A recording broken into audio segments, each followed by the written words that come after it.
Oi, oi. For the delay, it's all my fault. I'm useless. Apologise. There we go. We have got Gianni, who's been backstage talking all sorts of different languages, to my brother Rashid down here, and I'm the only bastard that can't even understand them. Yeah, come on, man. What's going on over here? What's going on If I over here, speak, I'm in boys? trouble. If I speak, I'm in trouble. Yeah. Come on, man! Fuck's sake! Listen, it's an absolute pleasure to be joined by two absolute geezers, man. Big up to anyone that's watching. It's not going to be a long one today because I've got to be up double early. I'll come to you first, Rashid. Yeah, because I Yeah. know you're. It's a bit more time sensitive. Me and Johnny will have a bit more of a chin wag in a bit. But we're going to sort of pin back to the last couple of days. Yeah, so it ain't been too bad of a week for Arsenal, really. When you sort of go, right, you got that emphatic win at the end. It's emotional, it's passionate, it's this, it's that. You got 2-1 win against Newcastle. It's a platform, it's a springboard. We are all now hoping that this is going to be a platform for us to go on a little bit of a cheeky run, to do something. Season throws you opportunities, and last weekend, Arsenal Football Club took that opportunity. Now's the opportunity to make something of it. We played Olympiacos, Rashid, midweek. I personally didn't mind the rotation, yeah. So we've got this squad. I'm glad he didn't rotate, 11 players. I thought that weren't a wise move. It's the first Champions League game, the second of the competition. You need to get them points on the board, especially when you've got Atletico Madrid and Bayern Munich to come. You need to get them points on the board. But I thought he made sensible changes, sensible substitutions. I think we've done everything but score that second goal. I think if we got that second goal, Rashid, that second half's a different game. He makes different substitutions, and it's a little bit more calmer. But look, listen, man, as a whole, just go back to the Olympiacos game, and you can tail back a little bit to the Newcastle one if you want. What do you sort of make of where Arsenal are at, sort of from that Olympiacos game and Arsenal's season as a whole, my friend? Hey, do you know what? If I'm going back to the Olympiacos game, yeah? Yep. Fuck it, we won. You know what I'm saying? We won. I don't care. As long as we win, I really don't care. But there's still worrying signs. I mean, the amount of money we spend and the shit we read on Insta, we're an amazing team, crazy squad, right? You be watching all that. You be watching all that. And everybody in the chat understands what I'm trying to say here. Like, there's so many squad players that we don't even know who to play. My bad. Sorry, people. Because Yeah, they're not they're after saving the you, world. Rishi. What have you saving the fucking world. done? What have you done? He's only been out 2 minutes. Nothing yet. Nothing yet. I'm waiting for Arteta to fuck up. Rishi, isn't it? I'm waiting for Arteta to fuck up. Watch. I'm waiting for Arteta to fuck up this season. Trust me. Do you see the duck guys? Nobody care. Nobody care about the duck. Duck or the rabbit. Yeah. But, Wait, Rashid, by the way, you're looking a bit razor sharp tonight, ain't you, geezer? Where are you You know to? why. You know why, Aaron. Oi. Yeah. Double clap. Yeah, but my boy hey, listen. right down here. Listen, it was all like on a serious note, but like, I think we should have put that game to bed early. But everybody would say that, oh, you're negative, blah blah blah. I'm sorry, it's fucking Olympiacos. What are we doing here? It is Olympiacos, people. Yeah, man. Like, why are we taking so long? We're living on edge against teams like this. Teams like this, you should have put to the sword straight away. Do you remember, like, in the Wenger days, we used to beat these teams like 5-4, 3-0. Like, it was crazy. But listen, man, I don't know why we needed to put our first team players to win the game, which was something I predicted. If you, man, don't believe me, you can watch my starting show. We did. But overall, fuck it, bro. We won, innit? We won. I'm not going to say anything right now, because if you do say anything, you're negative. You don't like Arsenal winning. Oh, you profit off a loss. You know what I'm saying? Like, it's crazy. But overall, we did our thing. We did our thing. We saw some changes that I wanted. I wanted Max Dowman. I'll be real. I'm just gonna come out and say, hey, listen, Max Dowman and Saliba and Gabriel are my favorite players at this club right now. I wanted to see some Max Dowman. I wanted to see some Rashid, Ethan. Do you know what I'm saying? But I Rashid, heard, you know what? go Go on, on, bro. Aaron. Go on. No, I no, no, wanted no, no. to say, sorry, I just wanted to say, I heard your show with you, Kenny, DJB. Do you know what Yeah. I'm saying? And you guys did a show, yeah? And I was I was listening to it while I was working. Um, you were saying that it makes sense that Ethan didn't play. Yeah, And I I kind of was like, literally just gonna say that. I was literally, yeah. Go on, was he? carry on, bro. Oh yeah. Yeah, I was literally gonna say that, Rashid. Yeah. That's how you know, great minds, great minds. Yeah, Because yeah, yeah. I thought about it and I was like, you know what, yeah, Aaron's got a point. Like it does make sense why he wouldn't play him. But before that, there was a chance you could have played him. The games Yeah. before Olympiacos, there was a chance you could have played Yeah. him. He didn't need. I mean, even against Olympiacos, like let's be real, Aaron. Yeah, Yeah. you don't need like a full starting lineup to beat Olympiacos. With all due respect, with all due Yeah. respect. Facts. Facts. I'm sorry. We spent like 1,200,000,000. I'm hearing we won the league already. Do you remember when people used to tell us? Well, not used to tell us. 2 games ago, 2 games ago, they were saying, "Oh, calm down. It's only the 5th game." Well, you yourself, calm down. It's only the 6th game. Why are you coming out and saying that we're Yeah. gonna win the league? Facts. Calm down. Calm down. That's But it, man. I want us to enjoy the win. You know, Aaron. Yeah. Yeah. Yeah. I really do. Listen, Because Rashid, bruv, yeah. Like, when I was said that on DJB's on DJB with Kenny, I was trying to be selective in how I said it because I know you say one thing and people take it the wrong way. So, like, I was sort of aiming at yes, Ethan and Max Dowman. That last season they was absolutely failed, especially Ethan, of course, was absolutely failed biblically on minutes, especially that last quarter of the season. Absolutely, undeniably, I'll argue until I'm blue in the face. He should have been given more minutes. He was frozen out for no real reason whatsoever. Yeah. And this season prior to that game, yeah, he should have been given more opportunities. But if you sort of hold it just for that game yesterday, I do generally sort of think it got to the second half. We had opportunities in the first 45 to 60th minute, didn't take them. They were looking double, treble, quadruple naughty on that counter attack. They were ripping us open at times. They put the ball in the back of the net, which was only so wide. You know, they was looking threatened. I reckon he thought if we were 2-0 up, he'd have gone, yeah, or Ethan, go on your pop. I reckon if we were 2-0 up, he'd have gone, go on, Max, be the youngest ever Champions League player. The only reason he didn't do that, and why I'm just solely for this game, just solely for the Olympiacos game, I'm not going to knock him, is because he's probably gone, wow, do you know what? We're getting peppered here a little bit. I think we need to shore this up because if we don't come out of this game after all of this with a win, I'm going to have a bit of egg dripping down my bonds. Do you know what I mean? So that's why he's brought on Declan Rice. That's why he's brought on Timber. He's gone, do you know what? We need to get 3 points here, and it ain't looking too tasty. If I bring on 2 kids and we let it slip, that's going to be a big bit of a managerial error. So to be fair, I'll give him the allowances for that game. For that game. But I also massively agree with you that when we're looking at it as a whole, even in the small bite-sized season that we've had so far, yes, it's a bit underwhelming that opportunities haven't been given.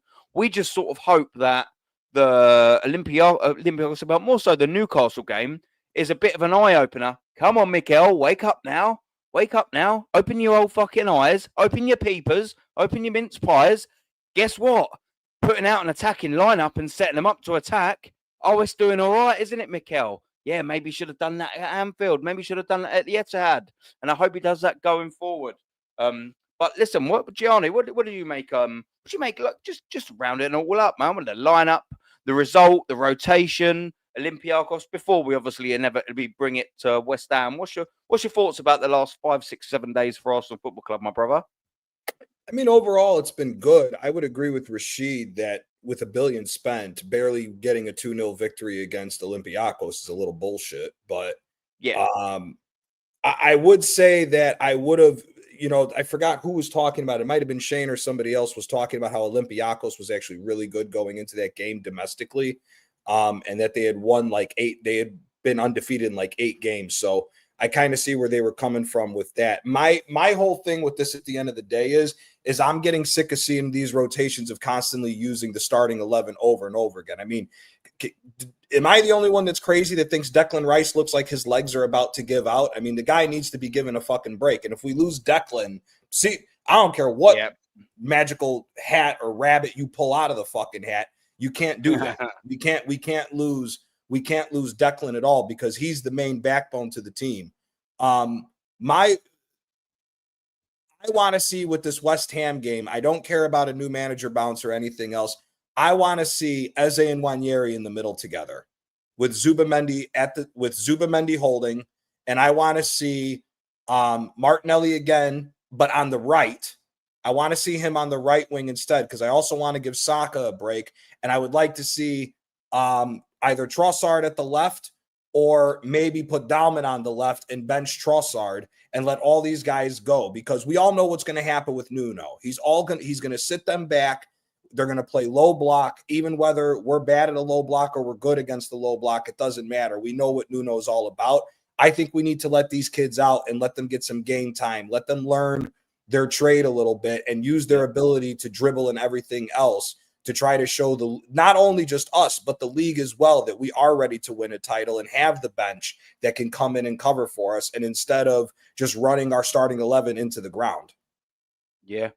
Yeah, no, facts, man. And do you know what? That's I think Suj ain't in it just yet. He usually is in it, but Suj, he's put in the last couple of times. Big up to Suj as well, by the way. Big up Suj. He's put in a couple of stats in the last couple of shows that I've done. It's basically stating the amount of minutes in numbers that Declan Rice has played, and it's been ridiculous. So before this game, you know, before the Olympiacos game, of course. With the West Ham game in mind, one of the big things I wanted to see was Declan Rice being rotated out. And thankfully, you know, he did that. It's just sort of a shame that the players that sort of came onto the field and in the midfield to replace him, i.e. Marino and Zubamendi, they just didn't look the part. And me and DJB and Kenny were sort of breaking it down on yesterday, of course. And I'm sorry, man, them two just ain't it. Zubamendi just almost reminds me. I don't know if anyone in the chat or any of you boys agree with me. He just reminds me of like when Arsenal needed a 6, Arsene Wenger just bought like a Zubamendi style player. That's what he feels like to me. He just feels like a fudged in number 6, and a second half of Arsene Wenger's career, some number 6 signing. And you just look at that and you think, this guy ain't a 6. Come on, Wenger, man, he ain't a 6. And of course, I know that Mikel Arteta's bought him, but the analogy I'm trying to make is Declan Rice, what you said there, Gianni, is an absolute fact. And I said this, bruv. If Arsenal are to win anything, I mean, we need a lot of factors to go our way. Let's get it absolutely straight. But Declan Rice has to be available and fit for every single big game for Arsenal because we do not have a player. I don't care, and I'll argue with anyone. We do not have a player in that position with anywhere near remotely the fucking skill set that Declan has. Because when he is out the team, nada. There's no one else. You got Zubamendi in there. Like, I'm sorry, a fucking gust of wind, and he's fucking in the air with someone, you know what I mean? Having him like that, you know what I mean? It's like a granny with a fucking dog. Do you know? Woo! Do you know what I mean? He's just gone. Do you know what I mean? Reversal. Do you know what I mean? Fucking, do you know what I mean? A fart will fucking blow him over. So you know, he's just not that physical guy. He's the guy next to Declan Rice, isn't he? In a double pivot, or just put Declan in the 6 and Zubamendi try him as an 8. You know, as soon as we see Declan Rice gone, yeah. For me, it just wasn't enough. Of course, we want him rotated. 100%. 100%. Sorry to cut you off, but because it was exactly what I was thinking of. Because Zubamendi's got a bit of that Spanish tech. You know what I'm talking about, Aaron, right? And Chat and Gianni and all the man them. Like, he's got that bit of a Spanish tech. Why don't we try Zubamendi in the 8 and Rice in the number 6? to do the cleaning up part. You know what Yeah. I'm saying? The defending part. And then Yeah. Zubamendi can play. You saw that little pass that he gave to Timber. Mhm. You man saw it against Newcastle, was it? Yep. It was Oh, yeah. against Newcastle. You know what I'm talking about? So he's got that bit of a tech. I think it's just everybody's playing in a different position that they shouldn't play. But Yeah. anyway, go on, Yeah. Aaron. Sorry, I didn't want Yeah, to back. no. You're good. You're good, bro. Like at the end of the day, do you know what I mean? It's sort of highlighted um it how sort of fragile maybe we are in that position. That's going to be one to watch for Arsenal Football Club because it's funny. Everyone will say this. How can you say that, Aaron? We've got a plethora of number sixes. Granted, you've got players that can play there, but you have not got a replacement for Declan Rice. Now, then you could go, oh, yeah, but, there ain't many Declan Rices available. Absolutely granted. But we've got no one anywhere near the attributes that man has. Yeah, Aaron. Go on, you jump in, bro. Go on. Aaron, Yeah, to bro. be fair, when you actually deep here, I think you even said it yourself. Like, there's not a lot of quality number sixes out there. Like when you deep it, because like even I think the market for quality number sixes is limited. Like it's scarce at the moment. So if the thing is when you look at obviously someone having a replacement, like someone who can be like an understudy to Declan Rice. Like if obviously you're saying like the number six position, right? That's what you're talking about. Mm-hmm. Yeah. Yeah. The thing is, when obviously I look at the fact that Arsenal went and got who's that midfielder, Norgards. It might not have been like the signing we have wanted. However, I don't even think that's a long term. I don't even think that's actually a long term. So I think that's just a short term fix till we actually find someone top quality available that we can get out there. But you're Because also like admitting and what you're saying though that there is then by saying that there is a gap in Arsenal squad for that sort of type of player. I'm not asking for a player of Declan Rice's equal quality. I'm just asking for a player of similar attributes. They are someone who two could definite come in things and do to a me. job. Yeah, someone with who can physically get up and down the pitch, who's physical, who can put a challenge in, who's robust. When you take Yeah, Declan Rice out of that midfield, I'm sorry, Mm-hmm. Mikel Merino, Zubamendi, Norgard, they just don't sort of cut it. So I think whilst yes, in certain games when you rotate Declan, because you're going to inevitably have to, I'm calling for it, and I got it, and we've got players that come in there. However, it did sort of open that little window for me to look in there and go, oh wow, when Declan ain't in here, we do miss X, Y, Z, and I just sort of hope that in Mikel Arteta he manages, rotates, and substitutes, and manages his minutes like quite well. yeah, And to be fair, I think he done a good. It was a good decision to not bring him on the field. To not start him on Wednesday.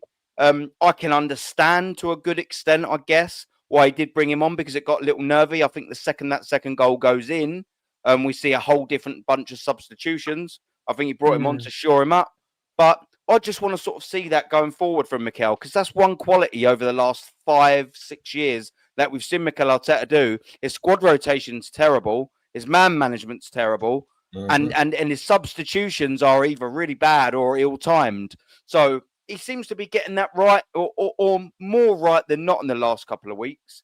But, yeah, the season yeah, as a whole in 4 different competitions isn't just a couple of weeks. I want to see him yeah, doing this consistently and consistently earn your money every single week. yeah, There's going to be weeks where you get it wrong. Everyone gets it wrong. But the Mhm. manager and the successful manager and a winning manager and a good manager and an elite manager yeah, are yeah. defined on Let's getting not more say good, decisions right elite. than they get wrong.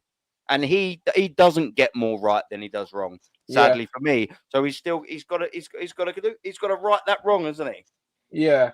I think maybe perhaps Arteta or someone that at the club is seeing Aaron talks Arsenal, and maybe they're starting to listen to you more. Well, they fucking well should. But yeah, I even thought of a midfielder maybe that Arsenal could have tried to get, like for the declaration, even though he was not like the most like McKee names. I think because really and truly, I've watched the guy play for Club Brugge, and the guy was before the guy went to Club Brugge, he was linked with a lot of top clubs like AC Milan and Dortmund. You know that guy who scored against City when Club Brugge and City played that Ayedikar. Oh, yeah. Because I've got me, I'm not even saying this because I'm Nigerian. I've watched the guy play. And how could you not? The guy is a quality player. He can pass the ball forward and defend and whatnot. The only I'll tell you- concern, Go on, sorry, the go on, only mate. Go on, concern go with on. that player is he reminds you a bit like Granit Xhaka because he's a bit too rash. Because I think was it last season or the season before? I think he got a lot of red cards or something like that, or red and yellow cards. Is it? So that's the only concern with a player like that. He's a little bit like Granit Xhaka in terms of he's a bit rash and stuff. Yeah. No, do you know what I reckon was a big miss? Was it Fofana who went to? Did he go to AC Milan or something like that in the end? Yeah, for Monaco. Was it? Yeah, from Monaco. I think that. Yeah. I don't know. You'll probably know a little bit more, Gianni. How he's performing than I will. How's he getting on over there? Because I thought that for like 20 million was probably a bit of a steal, but you might tell me different. No, he's been good. He's been better this year with Allegri because Allegri's allowing him to get more physical and wants him to be a little bit more rigid defensively. He actually played really good in the game that Milan beat Napoli. For me, I want somebody who's going to maintain the same level and also be able to play with Declan, which is why I was against Zubamendi being signing. For me, I wanted Barella. Because Inter's made Barella available this summer. Nobody came in because it was going to cost about 70, 80 million euros. But I would have dumped the extra 20 million euros to get Barella because Barella is much more class than Zubamendi, and he can play the holding role as well. So Yeah. that's who I was looking at for him or for again, I might get called out for my Italian bias, but the other guy I was looking for is the young kid, Rovella. He's 22. He's at Lazio. Very, very good holding number 6. And How much is that setting you back? Rovella was only going to be about 35 million to maybe 40 million euros. So he More would have than been cheaper affordable. than Zubamendi. He'd have been younger. But the thing is he's faster and much more good defensively, and he's more physical than Zubamendi is. So that's why I was looking at those two guys for maybe Arsenal to look at. But I 100% agree. Anybody is better to get in so that we actually have a rotation. The thing with me with Zubamendi and Rice is I want them to play a double pivot. All you need Rice to do is just win the ball in the middle, whether it's headers, stealing the ball, tackles, whatever, give the ball back to Zubamendi and give Zubamendi the ability to start passing the ball forward because that's all you need him to do. But because the problem is what we've all seen when Zubamendi's getting the ball on a goal kick or anything else, Zubamendi looks there's a mistake in him when his back is towards the middle. And if he's facing towards the net, he doesn't look like he's moving the ball fast enough. And I'd rather Rice have that job if they're working in a double pivot to pass to maybe to Zubamendi and get the ball going forward. But that's the key thing for me. We look good so far. I mean, obviously the playing style still isn't that good, but I'm growing a little bit more confident with this team, but we need to see Rice get a break. Like I wouldn't even be opposed to Rice getting a 2-week break because if we lose him for an extended period of time, we got problems. Yeah. No, facts 100%. And before I bring you in, Central, I just wanted to say big up the JCG in the building. My man Darren got a lot of respect for you, my brother. We got Joseph Connor Golden. What's he saying? Big up Aaron and Gianni, plus Marino's biggest fan, Rashid. And yeah, well, listen, man. Rashid loves a bit of Mikel Merino, man. I'm sorry he had to cut. Sorry, Joseph. So I do apologise, man. And yeah, Gianni. Yeah, well, yeah, you're Odegaard. We're going to talk about that in a little bit. We're going to talk about it. Yeah, but yeah. Bum. Yeah, he is a bum, but he's playing all right. We'll get into that. But yeah, he's playing well for once, as Joseph on a golden sand now. Big up JCG, man. You absolute legend. And of course, there's going to be something aimed at me because the next super chat, of fucking course. And he's saying, big up pre-puberty Bieber, with facial hair like a goat Adam. Legendary Gianni. The Banana Lover Rashid and chat. Hit the likes and subscribe. Come on, man.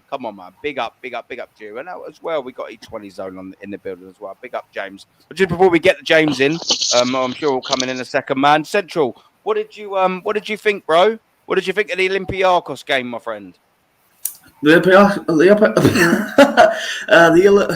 to get the words out. No, you're the good, bro. Olympiacos game, it's okay, not perfect. Still, people are now overhyping this Odegaard performance, but don't get carried away. It's still 2 games.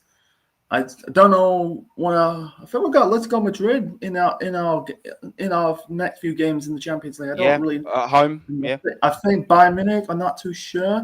That'll be coming up. We do have Bayern Munich. Yeah, Bayern Munich. But yeah, people like now. According to Opta, we're now the favorites of the Champions League. I was laughing my ass off. Really? Yeah. I wouldn't read too much into Opta. Let's just focus it game by game and just focus on game by game. Get points on the boards. Yeah, exactly. Back at the Olympiacos game, we played all right. We played good. I think that we were a bit shaky at times. I thought that I thought they could score any time, but we keep our composure. Yeah, 2-0 win, fine. But the West Ham game, I'm not really convinced we're going to get. I don't think we'll get to. I think we're still against West Ham. Even though they had the bad start of the season, they just sacked Potter. They got Nuno in.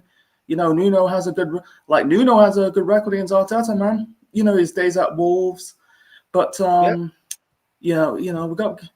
If we get to win against West Ham, I think we're top of the table for only once, depending on the Liverpool-Chelsea game. But it gives us a kind of confidence going into the international break. But it's like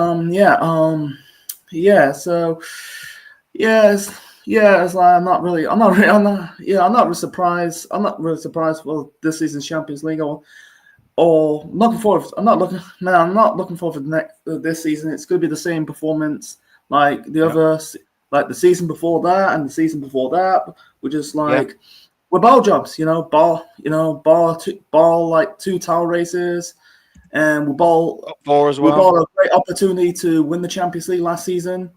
We had to really beat PSG. We probably be champions of Europe right now, but we didn't. We're just ball jobs FC until this manager will go. We're just going to be ball jobs until we're just. I think we're like we're ball we're just ball job FC. We're just like we're not gonna win something. It's just a peak performance. We've got to prove something, haven't we? We've got to prove something. Go on, Rook, you go, and then I'm going to bring James in after. We got to win something. We got to win something. You can't just I get the fact that we have to win something, and we need to There's no excuses. Yeah, so anyone that is defending our chances, they can't give any excuses.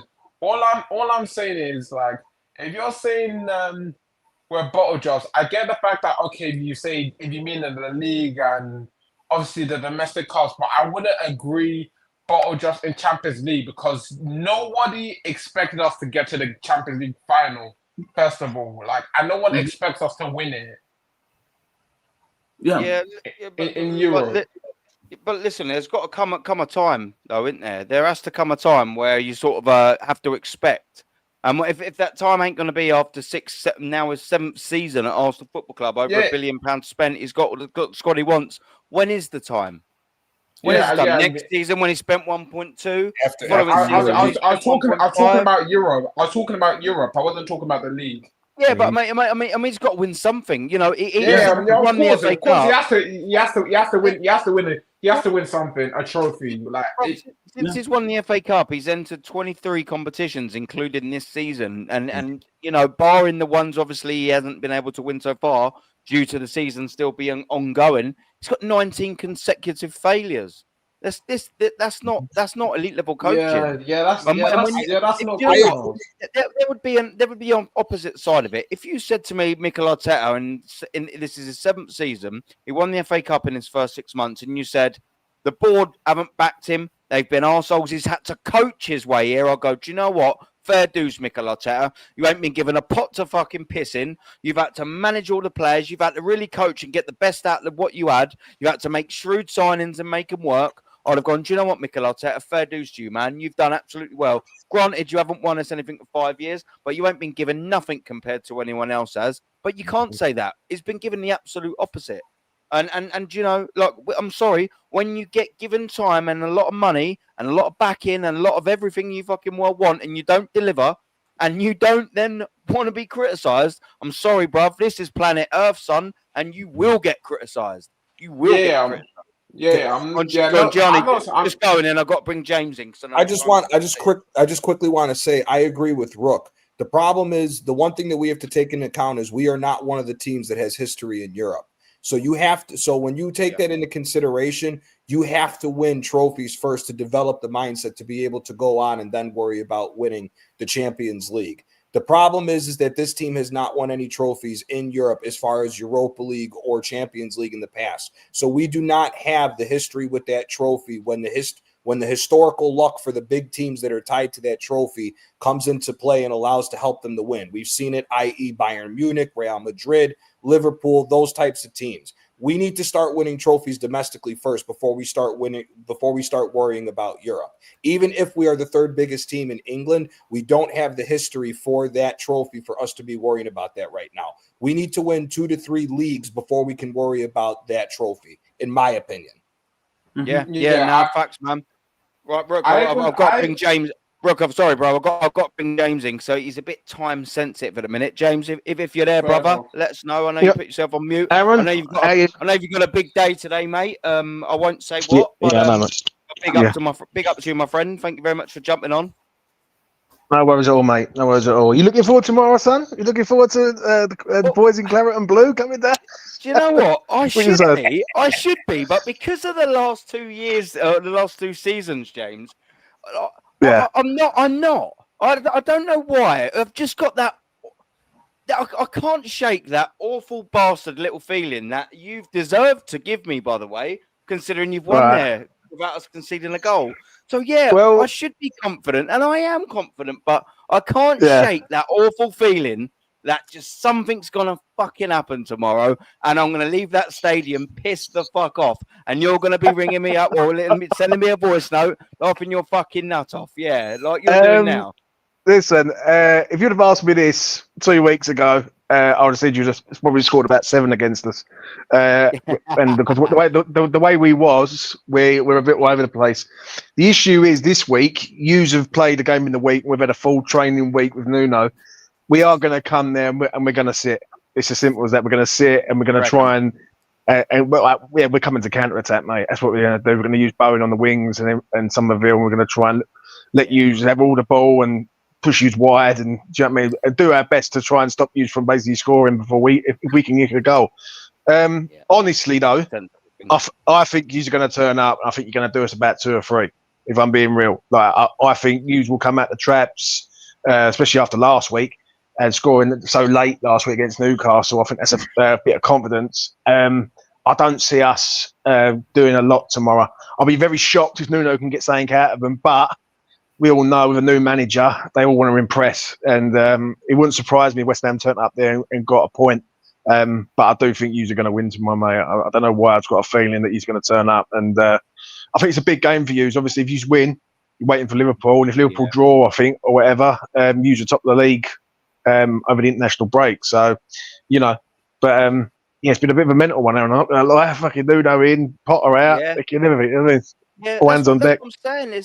It's got sort of all the makings of quite a good game or an intriguing one, especially before a ball's kicked off, James, because like you said, you factor in you've got the new manager now, and especially especially in that second half on Monday night, you lot look good. And I was watching that game. I was just ready to go live, and I was flicking it over because my telly's just in front of my laptop there, and I was like, "Oh, West Ham look half all right here. They've turned up." And so you've got that little.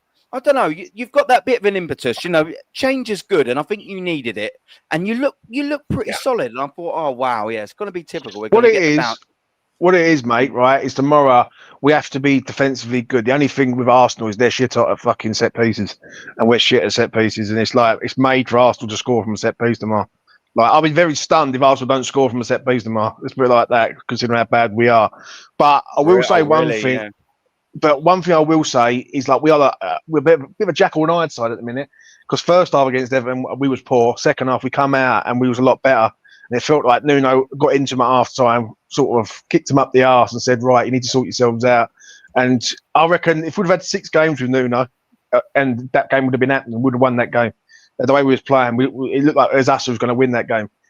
Tomorrow, I think West Ham have to keep the Emirates quiet for as long as possible. If West Ham can keep it 0-0 for as long as possible, if it gets to half time and we're 0-0, I'm over the moon with that. Do you know what I mean? Because like the one thing is we don't need you scoring early, getting the fans up for it, and then we could collapse. Do you know what I mean? I don't think we can collapse under Nuno though. I don't think this is not a Potter situation, Aaron. This is under Nuno. We are playing exactly how we want to play, as in a counter-attacking style, not this possession-based crap that it seems to be. Do you know what I mean? So it's going to be an hard game tomorrow, mate. Personally, I think we're going to get done. Right? I think we're going to get done to nil. I think Arsenal need it more than us. And every time we've played yous, Declan Rice hasn't turned up, especially at the Emirates. I think he turns up tomorrow. Yep. I was just going to mention that, Jay, because we rested him against Olympiacos, and I wanted to get your opinion on what I'm about to say. Yeah. So it's quite an intriguing game because obviously you've got the new manager bounce. There's a bit more positivity now in the West Ham ranks. You're coming off the back of a nice, happy little hunting ground at the Emirates. A 2-0 win, a 1-0 win last season. So you can do it. You've got a bit of confidence. We need to get that little hoodoo off our shoulder. Also for us, we're coming off the back of a last-minute winner that swung the pendulum. Really, what I thought could be an 8 points Liverpool lead ended up a 2-point Liverpool lead, So we get the last minute winner. We've sort of shook off that little horrible Newcastle hoodoo we had. We go to Olympiacos, and I actually think I don't know how you feel about this, James, but for Arsenal, we actually had a little bit of a scare against Olympiacos. We rotated a little bit, which I wanted us to do. We didn't get that second goal, and it sort of killed us. And I just think after a big win like that, it might be a good little wake-up call for Arsenal to have got, listen, remember, you can't just go to West Ham high off of the Newcastle win and go, we're just going to turn up and roll them over. Yeah. Go there and go, we're still going to win every single ball. And Declan Rice has got to go there and go, this is my home now. I'm going to run the midfield. What it is. For every ball, wouldn't they, Joe? Yeah, what it is, Aaron, I'll just say this, is that you have to, Dec's going to have to turn up for you because he's going to get barracked by us. Like, he's literally every time there's a corner, especially in that away end, he's going to get pelters. But it's only because we respect him. It's a mad one with West Ham fans. We do respect Dec, and we found it hard to let him go. Do you know what I mean? And listen, he's doing well for you. Do you know what I mean? And the thing is, West Ham fans won't admit it, but we do respect the geezer because he's one of us, and we've sort of developed him and handed him over to someone else to go and use. Do you know what I mean? But it's going to be interesting tomorrow, mate. I'll tell you the reason why. Because Freddie Potts, the next Declan Rice, might be playing in this game, and it'd be Freddie against fucking Declan. And you asked your old man, that will be a good game, mate, because Freddie's coming through a little bit. He's not on Declan's level, don't get me wrong, he's nowhere near it. But he's developing into a West Ham player. He's a West Ham boy. He's a fan. He loves the club and all this game. So it could be Potts against Rice tomorrow, which would be unbelievable. And seeing 2 graduates from the West Ham Academy. Do you know what I mean? And the thing is with us, the thing is, I'll be doing an afterthought straight after the game tomorrow. And I'm going to be honest. All I care about tomorrow is the performance. I think the result listen, I'm not deluded. I think Arsenal are coming there to win. I think they're going to win. And even though the last 2 times you played us, you've been like massive favourites to beat us, and we've done you. I think this one feels a bit different. I feel like West Ham ain't ready for Arsenal, whereas before there was times where we was ready for the situation, was ready for the low block with Moyes, and we was ready before with Potter. I don't think we're ready for Arsenal. Like this would have been 6, 7 games down the road with Nuno. It's a different game then, because I think he sort of gets his sort of team assembled. He's working. He's only been there he's been there 9 days. Like he ain't going to be able to be an Arteta. And I'm going to be honest here, from the Arsenal side, Aaron. Yeah, if Nuno gets something against Arteta tomorrow, then that is serious red flags for Arteta, mate. Serious red flags because yeah. Add him to the pile. Yeah, but do you know what it is, though, mate? Yeah, because I will say this because I'm going to make a move and let you crack on. Yeah, right. Is that for tomorrow? Arsenal should roll West Ham out the ground. They should roll West Ham out. Yeah, no problem. And but if it becomes hard work for him, he is going to seriously get some criticism because there's no way that Arteta should lose to a West Ham side with a new manager in 9 days. Do you know what I mean? So yeah, I'm going to say 2-0 Arsenal. I think you get the job done, and I'll catch up with you soon, mate. All right, James. Absolute pleasure, mate. Enjoyed it. Have a good evening, mate. Thank you very much for coming on. I appreciate considering today. You know what I mean? Yeah. Friday. No worries. I won't say it. I know, but appreciate it, mate. And of course, respect always, man. Yeah, no worries at all, mate. Lads, all the best. Aaron, I'll catch up with you on the weekend, mate. Take it easy. Yeah, of course, mate. Peace, bro. Come on, you Peace, guys. Yeah, that was James at E20, by the way. Anyone in the chat that doesn't know, I don't know if we got the main man Vigilante in there still. That'll be able to get his link up. If not, I'll try and find it. But that is an absolute real one of a West Ham fan. Let me tell you. So if any one of you in the chat, anyone on the panel like what he said, James at E20 Zone TV, that is a proper West Ham fan. And an absolute geezer. And look at Vigilante. He don't fuck about, does he, man? This is why Vigilante is absolute numero fucking uno, man. So, yeah, please show Vigilante some support. And, of course, as well, Gianni's got a channel, man. So go support Gianni, man. Make sure you're smashing the likes as well. I see we've got some other geezers with channels in here as well. You know, we had Waffle, the Don. I don't know if he's still here. Absolute geezer. Don't even live too far away from me, I don't think. Or used to, or not. We was having a little chat on and offline a little while ago. He's an absolute geezer. Go and get that's it. Waffle Don. Ozzy as well has got a channel. Go and support the geezer. And of course, Waffle Don's right here, man. Where's his channel? Go and support all the geezers, man. We've got so many absolute sound Arsenal fans with channels in here. Come on, man. Absolute pleasure. That's it. And Gianni's, of course, is right here. Right here. So would you say Arsenal now, boys, yeah? And I want to come to COYG because you haven't had a say yet. Big up to you. I hope you're all good, my friend. We'll come to you next. I think this is now, like what James was saying, right? It's an opportunity for Arsenal. The season throws you opportunities where you can go on a little run. And I know we've still got tricky games to play. I know they're all tricky games to play. And let me get our next run of fixtures up. I've done this on my show the other day, albeit I absolutely biblically ballsed it up and uploaded the wrong fucking fixtures because I'm a helmet. Bear with me.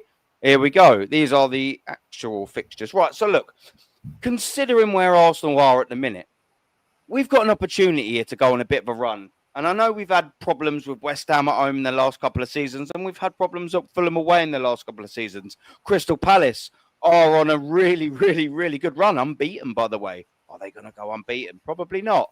But they're absolutely in a great moment. Got Burnley away, Sunderland away, 2 promoted sides, and then, of course, the NLD at home. I'm not going to lie. On the back of a businessman-like performance, getting it just over the line, rotating, etc., against Olympiacos, and getting that fantastic last-minute winner to close the gap to 2 points to Liverpool. This Saturday game at West Ham throws us an opportunity, COYG, to really put some pressure onto Liverpool, didn't it, mate? To really not only to just put pressure onto Liverpool, but to stamp Arsenal Football Club's authority on the season. And I don't just mean authority on the season, but I mean in the title race. If Arsenal Football Club are to win or go right to the end, tooth and nail, to fight for this trophy, this run of fixtures, albeit there are some tricky games in there, we've got to start we've got to take something from this, haven't we, bruv? Because, you know, what we've done in the last season, I don't think we put any more than 5 wins consecutive together. It might not even have been that. You know, we've been so patchy in terms of forms, and title winners, don't they, COYG? They usually can put in a 7, 8, 9, 10, 11, 12, 13 game run at some stage in the season. Arsenal Football Club haven't done that. You know, we've done it towards the back end of the season before, but we still didn't win it. This presents an opportunity, considering as well when you look over to the right-hand side at Liverpool's fixtures, and there's some tricky ones in there for sure. We've got an opportunity after match day 12 to be top of the Premier League, have we not, COYG? Big up to everyone in the panel. Big up, everyone. Big up, bro. To be honest with you, I think this is a precious game. It's a pressure game because we all know that Arteta can't handle the pressure. I'd like to say smash the likes as well when you enter as well. Thank you, sir. I just feel as though the fact that if you look at Liverpool's games compared to ours, we have the easier games, but every game's not easy. We have to take it game by game. I just feel as though the fact that for the West Ham game, we just have to start the game well. I mean, if we look at that West Ham game, I just feel as though the fact that I do think that West Ham are going to do this similar low block and then counter, because I know that Arteta can't break down a low block, and that might happen. We don't know. But I just feel as though the fact that we might win this game. But when you look at Liverpool's games, they've got Chelsea tomorrow at 5:30, which I think that's going to be a tough game because I know it's Stamford Bridge. I do think they're going to draw, but we can't just focus on Liverpool too much because I know at one point Arteta will mess it up soon at one point. He will just change the lineup and cost us the game. And he will do that at some point because I know I ain't confident because this manager throws it in the bin. Because if you look at his cup record, and the Premier Leagues that he could have won the last 2 seasons, it's shown why he can't get over the line. I mean, these are the games that you have to win. It's not about the big 6. It's about the West Hams, the Fulhams, the Palace, and those are the teams that you have to win. I mean, if you look at Liverpool's games that they've got Chelsea, Man United, Brentford, Villa, Man City, Nottingham Forest. I think they might win some of their games because they're champions and that's what champions do. I mean, they've got injured players. They've lost some players due to injury and they're still winning games. Whereas if you look at ours, it's injury excuses. Apparently, if we don't have those players, we don't win. I mean, come on, let's be real with it. I mean, I predicted a 3-1 win because I know that West Ham will try and score a goal and nick a goal, and then that's what's going to happen. And can I go through my lineup that I've gone through, if you don't mind? Yeah, of course you can, mate. It's your shows, man. This is what it's all about. Yeah, that's it. What do you reckon, bruv? I've gone for Raya in goal, and then the back four's going to be Timber, Saliba, Gabriel, and Lewis Skelly. I just feel as though the fact that with Ben White, I mean, they have a left back, West Ham left back, who's rapid, and I don't think Ben White's going to be that quick to face that West Ham left back. I mean, they've got Somerville as well. He's rapid as well. And I just feel as though with Ben White, if you look at Olympiacos, that left winger from Olympiacos, he gave absolutely nightmares against Ben White. And I just feel as though if Ben White starts that game, nah, mate, he's in big trouble, bruv. He's not that rapid, bruv. I mean, Timber is rapid. He's got pace. He's physical. Ben White's just not that guy, to be honest with you. I've gone for the Saliba Gabriels because obviously, you know, it's an important partnership. I could have given to Mosquera, but not really right now. The reason why I've gone for Lewis Skelly is just because the fact that with Calafiori, he just struggled to defend. I mean, if you look at last season when we lost 1-0, when Jarbourne scored, he struggled to face Wan-Bissaka. When Wan-Bissaka went past him, he got cooked every single time. And then he got stinker and hooked. So I've decided to go for Lewis Skelly because I thought... You know what, as well, just quickly, it's not a bad shout that you're saying Lewis Skelly because you'd expect Arsenal to be on the ball a lot more as well, wouldn't you? Yep. So, do you know what I mean? Like we should be dominating the ball. And but I can see why you've put him in there, to be fair. I'm not dissing at Calafiori. It's just because he just can't defend. Everyone's like, oh, he's had a good start. But I've looked at him defensively. He's just not on it, bruv. I've seen him getting going. I've seen wingers go past him, and he just can't defend. I mean, I've seen a lot of people talk about he's one of the best young defenders of his generation. Gianni, what do you think about the Euro 2024? Apparently because they said that in the Euro 24, he was one of the best young defenders in the tournament. I'm like he scored an own goal against Spain, bruv. Like, what are we doing here, bruv? Stooge, I'll answer this in a minute, bruv.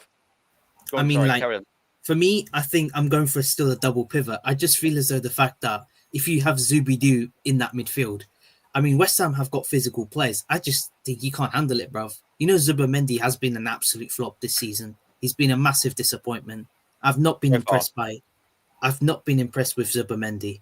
I just feel as though with Zubamendi, it's just the fact that he's just not really at it. I don't know if it's concentration. I don't know what's happening, but I just feel as I'm going for him and Rice the double pivot. I just feel as that 4-3-3 is not going to help Zubamendi because a proper number 6 can do the job by themselves, a proper player. But he's just really not a number 6. I don't know who classifies him as a number 6. He is a number 6, but I think he's more of like a deep lying playmaker. He's more of a technical player than a physical player. I just feel as though, but if you look at West Ham, they've got physical players. I just feel as though the fact that he can't handle those West Ham players, that's the reality, bruv.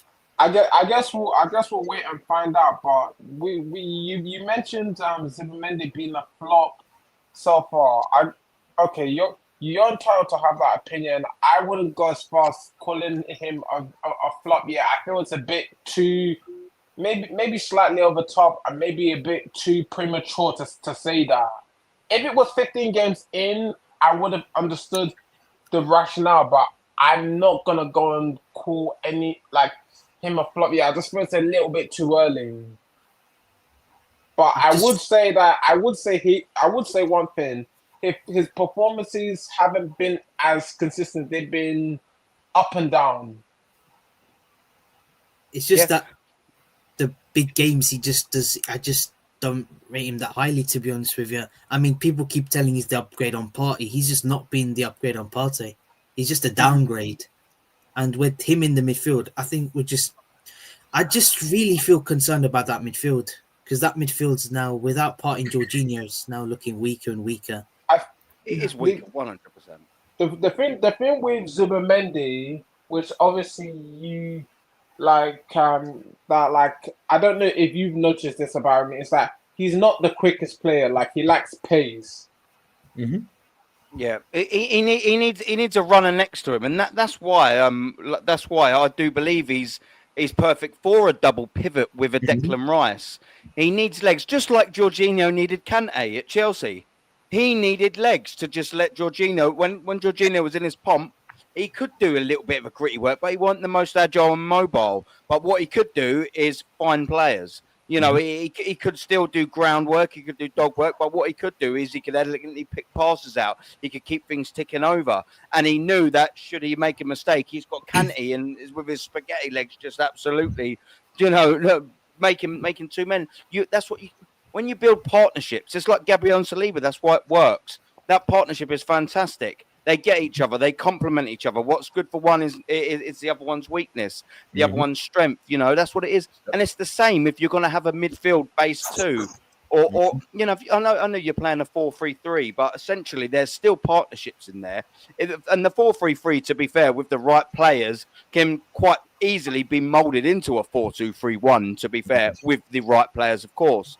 So when you've got like a Rice and a Zubamendi, which may be in Arteta's thinking, if you've got an Odegaard or an Eze in there, obviously, to be able to go from right 8 to 10, when you've got these Rice and Zubamendis in there, you need a runner, which is why Zubamendi and Marino don't work, because you're just sitting there and thinking, right, well, if Zubamendi balls is up, who's got my back? Who's going to be the mobile runner? Marino's like, well, I thought you was going to be me. I thought you was going to do that for me. Zubamendi's going, well, I thought you was going to be my Declan Rice. And this is what I was saying about it earlier. We haven't got another player that brings us what Declan has anywhere near it. We're not asking for another Declan. We're just asking for the similar qualities. And that's why there's big gaping holes there. And I think Qua's just like fair. So far, we say flop. Look, I'm going to stick up for Quaja and say, yeah, I think he has flopped a little bit. Do you know what I mean? Like, obviously, look, we've only got a small bite size of Zubamendi to go by. But also, Quaja isn't slagging the player off for what he's done 2, 3, 4, 5, 6, 7, 8 seasons ago. He's just basically saying and articulating what he's seen with his eyes in the 6, 7, 8, 9, 10 games that he's played for Arsenal Football Club, and they have been bloody underwhelming. I'm obligated to agree with Quaja, to be fair. That's not to say he can't improve on it. It's not to say Quaja don't want him to improve on it, I'm sure. Do you know what I mean? If he plays better for Arsenal, Arsenal get better results. That's what it's all about. But when you're analysing a player over his very short Arsenal career, you've got to be honest, it's been disappointing, isn't it? It's as simple as that. It is, but at the same time, I mean, I remember when everybody was criticizing Maurizio Sarri's style of football at Chelsea when Jorginho was brought in. And again, the thing with Jorginho was it took him a year for him to get it took him a year to get used to the Champions League pace. My man Daza. But I would more so say I would disagree, and the reason why I disagree is because I'm putting it back on the manager. It's the same situation like what Joseph Connor Golden was asking in the chat about Gyökeres. Gyökeres isn't a flop. The problem is he's not getting service. I would say both the situations with Gyökeres and Zubamendi struggling is more down to the manager. Any manager who would go and grab Zubamendi to play at a 4-3-3, if you look at how Sarri played, again, it's what we're asking to do. When Sarri was the manager at Chelsea, Ross Barkley and Mateo Kovacic were asked to move into the 10 position in possession. Conte would win the ball back, pass back to Jorginho. Jorginho gets the offense going, and then Conte would move up, as we saw in certain parts of Sarri's offense when you look at how Chelsea worked at that time frame, which is the same thing I think should happen with Rice. Rice should be the guy winning the ball in the midfield, giving it back to Zubamendi, and Zubamendi gets the play started.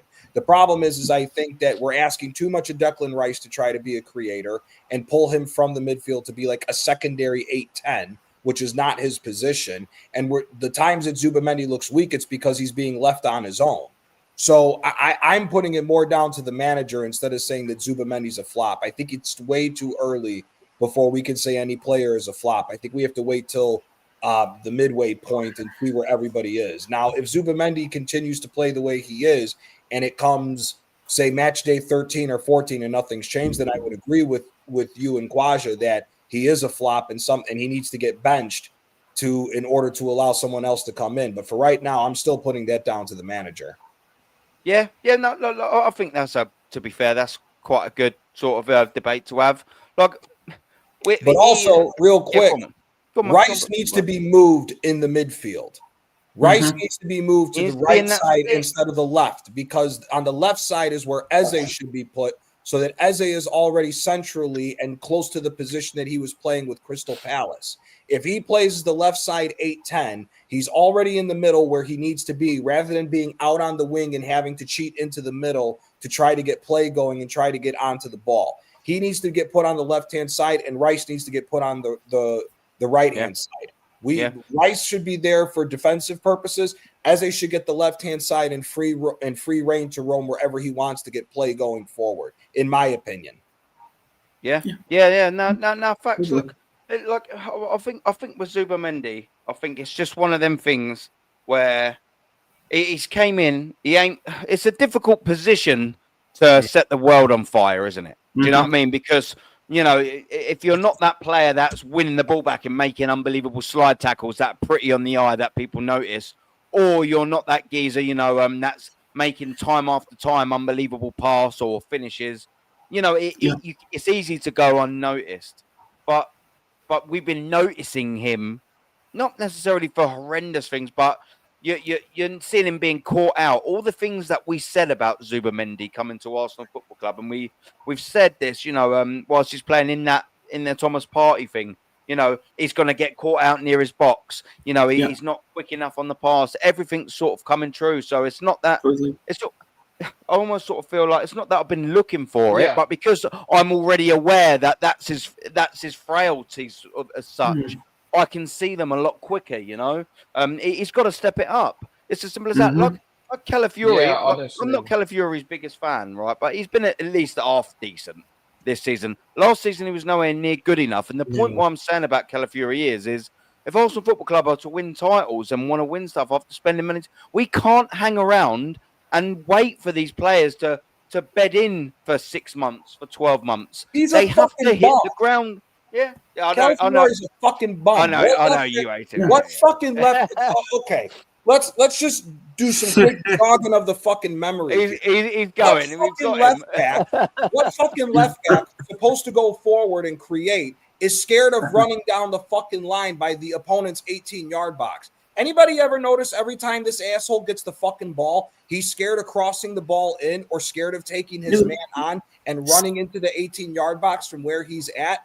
The man ain't fucking good, dude. I told you guys on Shane's show. I'm hoping that long-haired cocksucker breaks his fucking leg so that this asshole is on the Italian national team. He sucks. He sucks. He's not top. He's not top 4 left backs for Italy, and he's not top 6 to 8 center backs for Italy. I don't know. Yeah, it's shit. We could have kept Tierney, bruv. Tierney can whip a ball in, but Calafiori can't. I've seen Skelly. Skelly's not a left back. He put a good ball in against Olympiacos. And Calafiori can't do that. Brothers playing at left back. Surely fullbacks have to put the balls in the box. Is that not part of the game, or am I in a different planet? No, facts. Who wants to take this one from Suge? Because he's raising a point here. I've got my opinion on it, but anyone on the panel, if they want to take this question from Suge, the absolute fridge freezer, our brother from down under, our twat in the chat, would you rest Gabriel and Rice for the West Ham game? Home? Yes. We need to rest them, and it's a good opportunity. So whoever wants to come in with to answer Suge's question, please. Yeah. I think I think Gabriel. I think play Mascara, man. I think he I'd rather play Mascara. Rice. Yeah, I think. I don't know, man. I feel like who's gonna, man. Yeah, I feel like Rice. I think right. Yeah, I play Rice for 45 minutes and then take him off. Play. I don't know.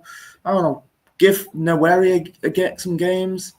You know what he brings to the table, but this manager's gonna. I think he's gonna run Rice to the ground. I think this is Arteta, man. You know he's just drove Martinelli to the ground, Saka to the ground. The guys are, he's gonna drive a lot of players to the ground, and then and then no wonder why these players are playing woeful. It's the manager. Where would you put Mosquera in the centre back, on the right or the left sided centre back? Would you put him Gabriel's position? I don't know. Mascara. Would you rest Gabriel or Saliba? I suppose is the question. I'd rather play. I don't know. Maybe sometimes do a rotation. Sometimes one game is Mascara, Saliba, or the next game Mascara, Gabriel. Check, experiment a little bit. What works and what doesn't work, Would you want to swap Saliba? Would you want to do a swap, put Mosquera right side of centre back and put Saliba left side of centre back? Would you want to do that? Yeah, maybe. I was just gonna ask. See, that's that hipster shit. Any good fucking center back should be able to play both sides. Only. I swear to Christ, only the PR or the drama in frickin' England could come up with a way how to screw over center backs where they don't know how to play both sides. Nesta was never a strictly right-sided center back. He played both sides. That's stupid. If Mosquera, Saliba, and Gabriel can't play either side of the center back position, then the talk of world class immediately goes out the fucking door. I like that, Gianni, to be fair. Yeah, that's right. This whole world class phase in football is way out. It's outdated. It's so overrated. The whole world class thing. It's so like a lot of fans that keep over the years they get used to first world class on players. These people don't know what world class is, man. This term is so outdated, man. Yeah, apparently Odegaard's world class. The top gooners are saying that he's world class. I wouldn't say Odegaard's world class. He's a good player, but he's not world class. To be world class, you have to do it consistently and turn up in the biggest stage year in, year out. Because a lot of people just throw this world class thing loosely. I remember. I just don't get why fans seem to call any striker scores one season of 20 plus goals, you're world class immediately. Even if you've not had a second season of doing that. I'm thinking, relax. And people just throw this world class thing and easy, and it feels like some people don't know what's elite, and they just want to call any player world class. And It's that's thrown just around way jarring. too easily, isn't it? Way too easily. At the minute, we've got a few players at Arsenal Football Club knocking on the door of world class, but I'm sorry, Arsenal at the minute don't have any world class players. We've got, like I said, I'm quite confident in saying that, and that's probably a healthy debate, and I don't mind if anyone disagrees with that. I just feel like, yeah, Saka, no, especially unfortunately now, with this sort of injury, he still hasn't had that title-winning season.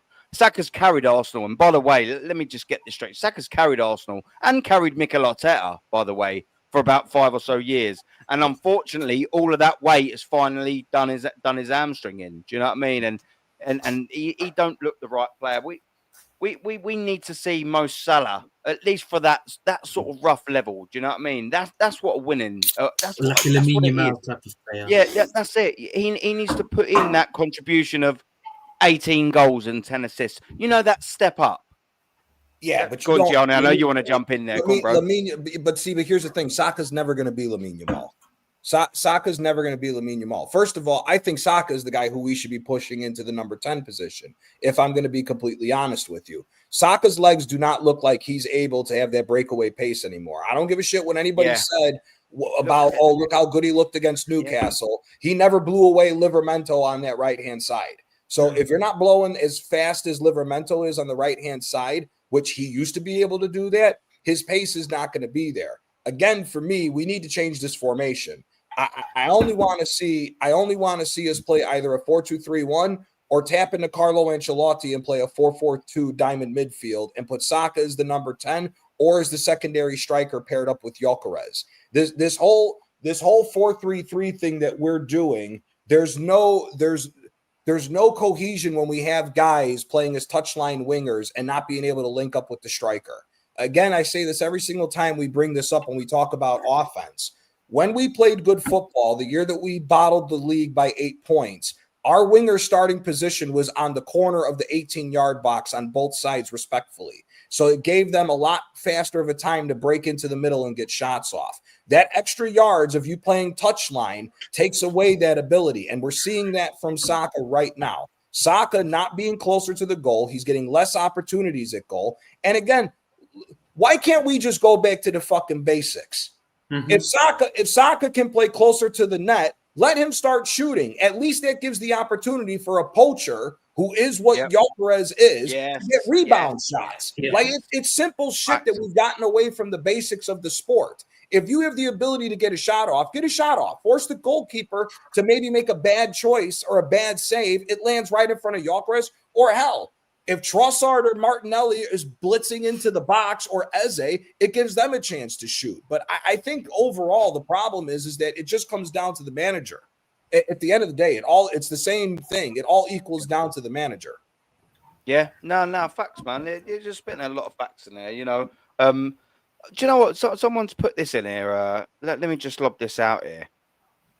I just want to throw this just out there quickly. World-class keeper. And he's obviously talking about David Raya. No, not yet. No. But he's been solid. He's been solid. I will give him his dues, David Raya. He's been solid, but he's not world class. No. Liam, he has the potential, but he's not like an Alisson type of goalkeeper. He's not Alisson. Yeah, he's not.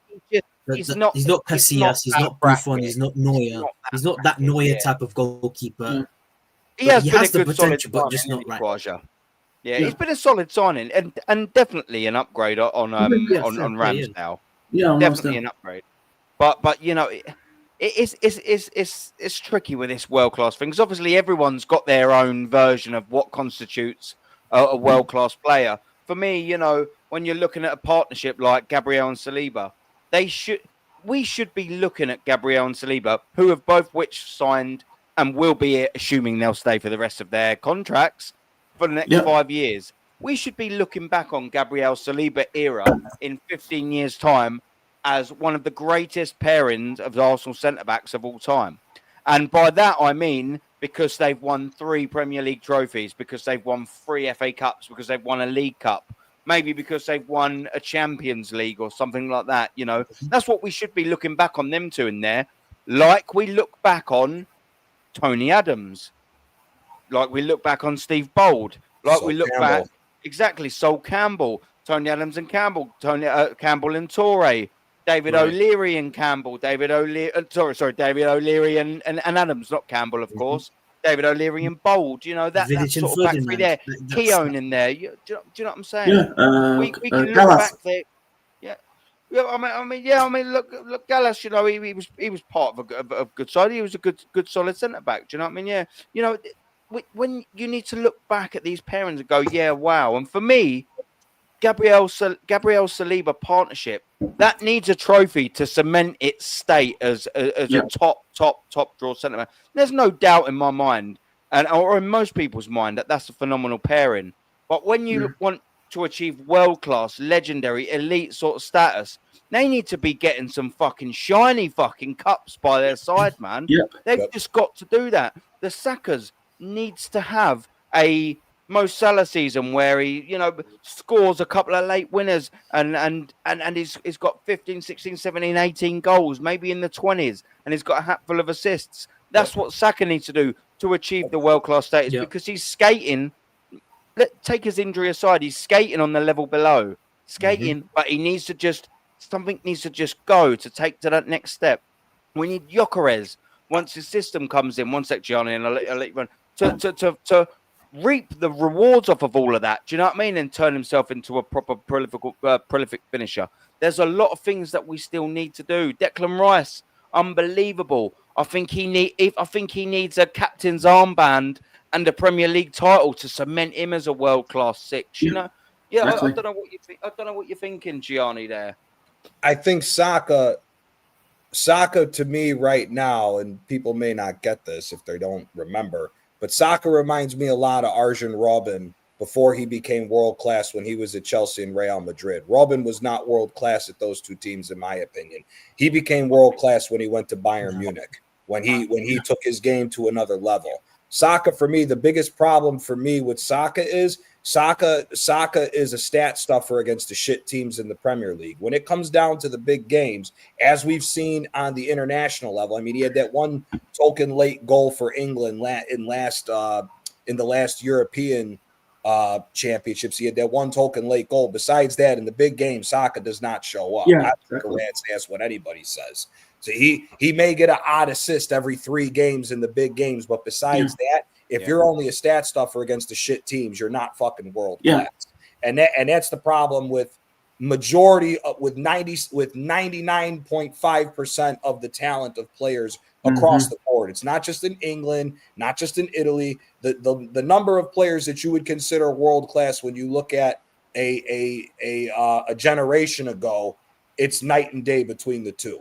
It's night and day between the two. Because here, Thomas Muller, whether anybody wants to hear it or not, Thomas Muller was world class. Thomas Muller was Thomas Muller's a good player. Yeah, he was not technically gifted. He had this.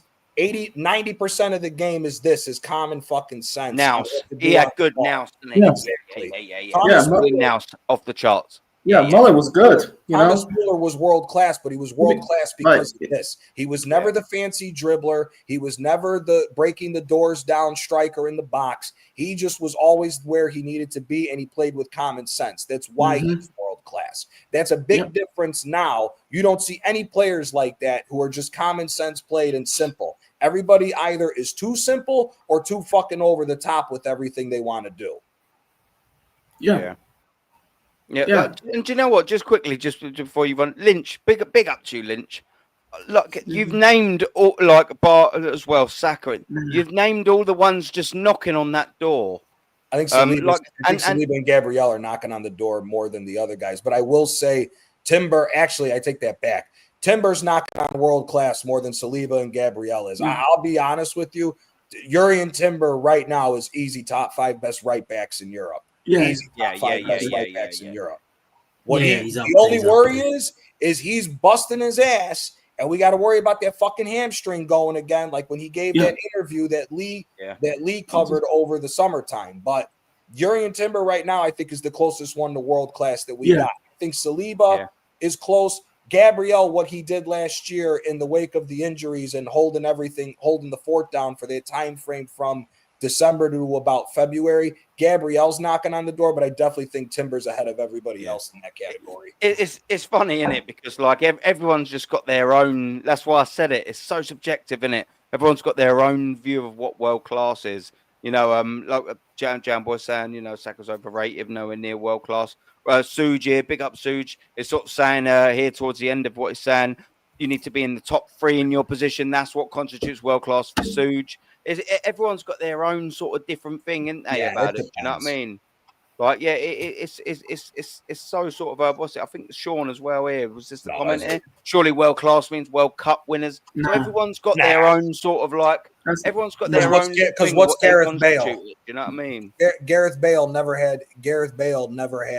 never going to win a World Cup or a European Championship with Wales. Exactly. But Gareth Bale's top 3 greatest British players of all time. British players, exactly, man, 100%. So Gareth Bale was definitely world class. So world class is consistency.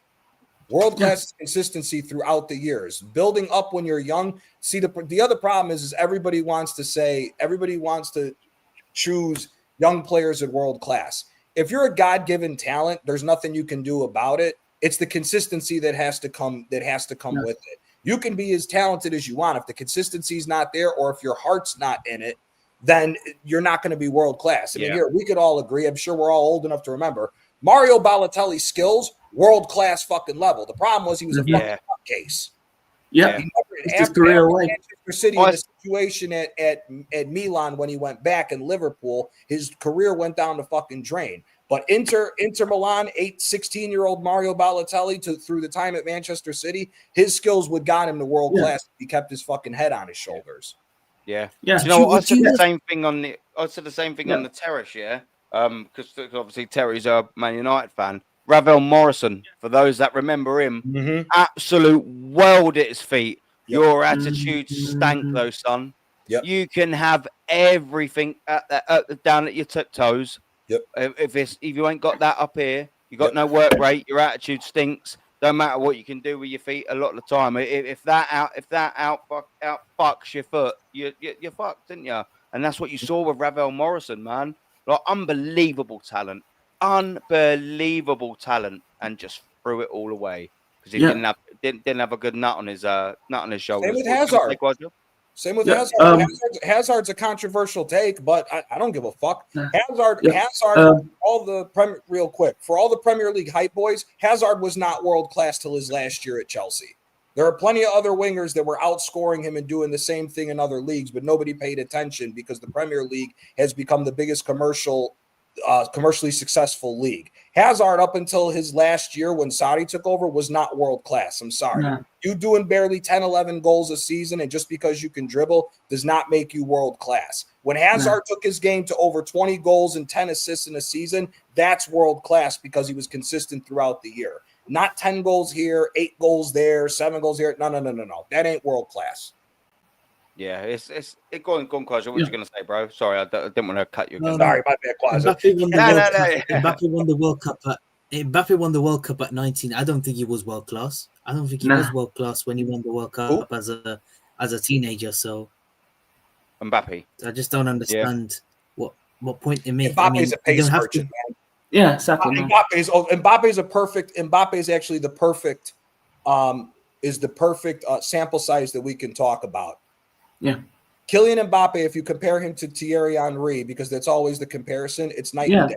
Does he have ability on the ball? Yes. The problem with Mbappe is he's a pace merchant. Everything with him is surrounded by his pace. If we took his pace away and he was a slow guy but had to be creative with the dribbling, he wouldn't be shit. Oh, do you know what? I've got to lob this out there because I've seen this here. Yeah, Jam Boy lobbed it in there. Alexis. Well, this is not where I'm going to go with it. If Arsenal had Alexis Sanchez on that left wing this year, would we be favourites for the Premier League? Yeah, totally. Now?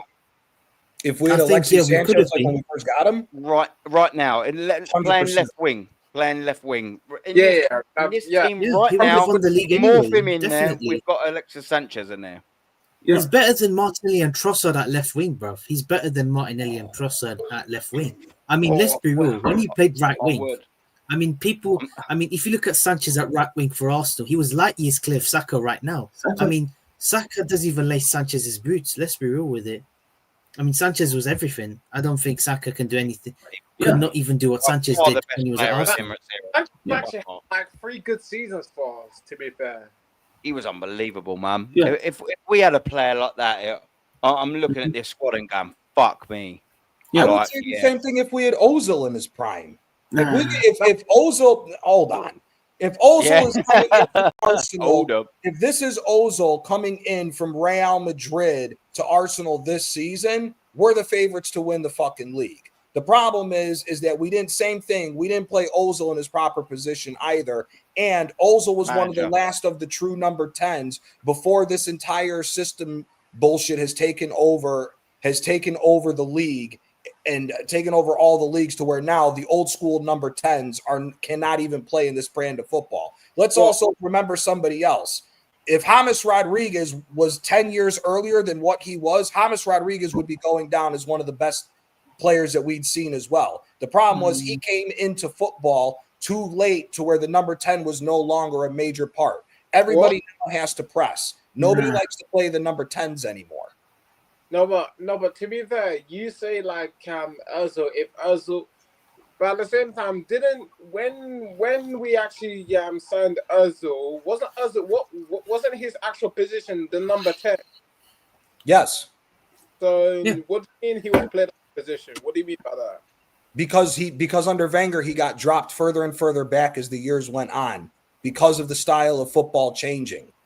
So it's in terms of he was told to defend more and Yes.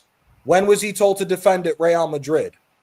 No. Yeah, never. Exactly. That's my point. And it had Marino under Marino. It's- Was he under Marino at one stage? I think He was under Yeah, Mourinho. He was under yeah. Mourinho, Mourinho. and he was under Mourinho, Yeah. and he wasn't. Marino went. Here you go. Imagine Mourinho doesn't ask somebody to fucking defend because Mourinho Yeah. can see the talent of somebody going forward. That's But- my point. Always like Marino was always taking them off like in like I think 80 minutes, 70 minutes. Because Yeah. back then when he was at Real Madrid, that was when like we had La Liga on Sky Sports and we had Graham Balaguer in the studio. Them days were called Yeah. back in 2011 times before Mhm. Sky Sports lost TV rights. Yeah. So, Yeah. Yeah. No, Go on. Sorry. the world class thing is the world It's a class. tricky thing is- one. It's over. It's not tricky. It's overused. It's Yeah. overused. exactly. If I we're, just if get we're being confused honest, what world class means. That's I just get mixed up as what world class means. I just get mixed up. It's Because world online- class is their edgy. own. Online, thing. it says world class means the best in the world. That's what they say online. It means that Yeah. you're the best in the world. And none of the players that Arsenal have, outside of what we said about Yuri and Timber, none of them are in that level.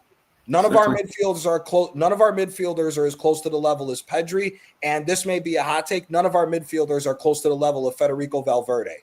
Those are the few world-class midfielders. But I said that none of our guys are in that conversation. I said that Odegaard ain't top 20 centre mids in the world right now. I said that Odegaard's nowhere near top 20 number 10s, not top 20 centre mids. That's what I said. No. Do you I know said what? he's nowhere near Pedri. I said I think I would swap Odegaard for Pedri right Brother, now. I'd You swap, mentioned I'd swap Odegaard. Odegaard for Olmo and almost injured for 3/4 of the season. I'd still take Olmo over Odegaard. You mentioned Odegaard. That's a nice little segue because I'm going to swing us back into the West Ham game. Yeah, but before I do that, I just wanted to say to Jamboy, I hear you, man. Like I can appreciate, like especially I know that we're about the same age, mate. Alexis, your third favorite. He would be my third favorite if I didn't love Bobby Pires so much. Like I love Bobby Pires, man. That's my guy. Like yeah, the same, man. I've got a sign. Oh, is it down here? I don't actually know. Either way, I've got a signed Robert Pires 2005 Arsenal shirt upstairs somewhere. It's signed by Frank McClintock, Pat Rice, Charlie George. You know, all the Arsenal legends and all of that. I've got To Aaron from Charlie George on there. All the best from Charlie George sitting on it. Like, and I wanted to have the Pires one because I wanted to be signed with him there because I love Bobby Pires. He was my boy, man. That was world class. But I get it. Alexis Sanchez. He's in my top 5, I think, Alexis, because he was unbelievable. But Oh, sorry for that left-hand side. I'm always. Oh, and I think you might be here to debate it. Yeah, I've got to get in with this chat, mate. This is fucking what I like. I love talking about shit like this. Hello, mate. How you doing? Come on. Big up everyone, man. Have your say, bro. Come on, man. Big No, up to go jumping on, yeah. Big up, Jambo. Gianni, Hazard was so overrated, man. It is unreal. He was a good player. Do you know what? He was the one of the first players that started all the fucking. As soon as you go near him and touch him, instead of getting fouled, he used to just lift his legs up and let gravity take over. He's always on the floor, man. Yep. He's always There's been all this Hazard Salah debate. I've always said there's always this Hazard Salah debate, and I've always said that Salah's better. But if you look at Hazard, people just not even close. Hazard's better than Salah. Hazard's better than Salah. Sure about that? Yeah.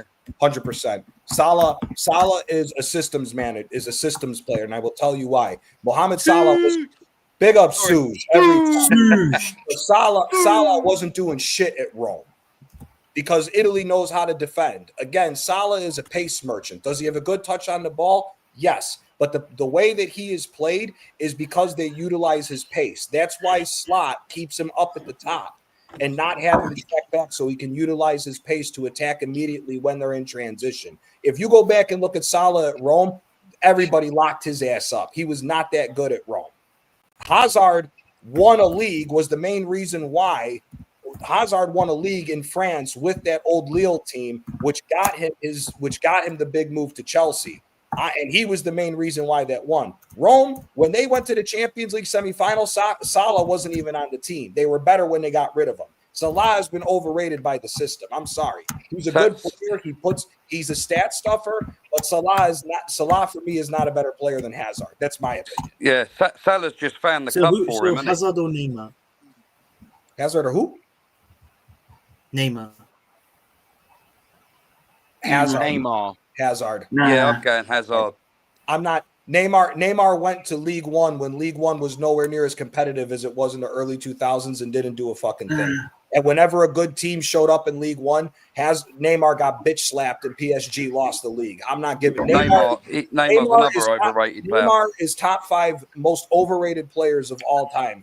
Top 5 most when he was at Barca, good player, but because he was in that environment of Barcelona. MSN. When he went to PSG and he became the main show and he got to call the sporting directors to fire coaches because he didn't want to hear the stuff to stop partying. Nah, man. Neymar's top 5 most overrated players. He was good on the ball. He's good at dribbling. But again, he did it in League One.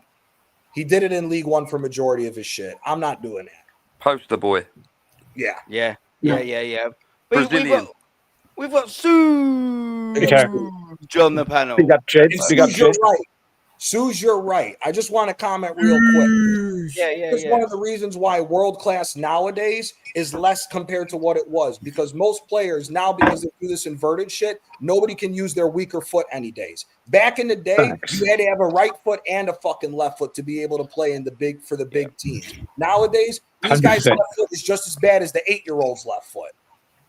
I mean, thing is that pisses me off. Right?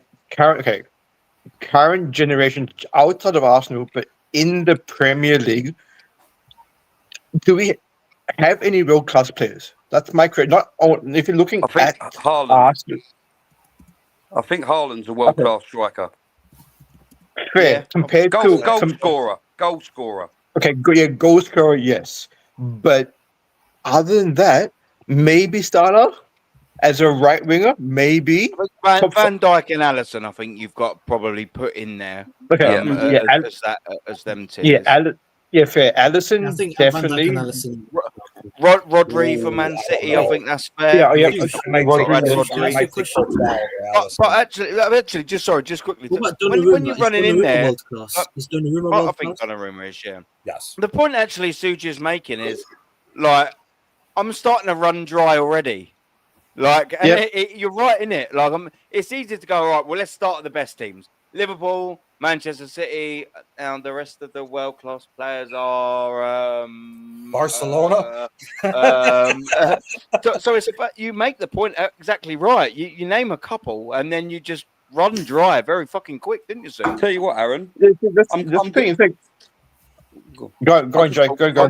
I'll name 2 players that used to play for Arsenal that weren't world classed as world class, but if they were playing today, they would be classed as world class because the standards that much lower. Santi Cazorla and Samir Nasri. Yeah. Yep. There's not play, I am there not ain't going two to players argue. anything like them in the Premier Yeah, League anymore. Santi No, Cazorla, man. Jesus.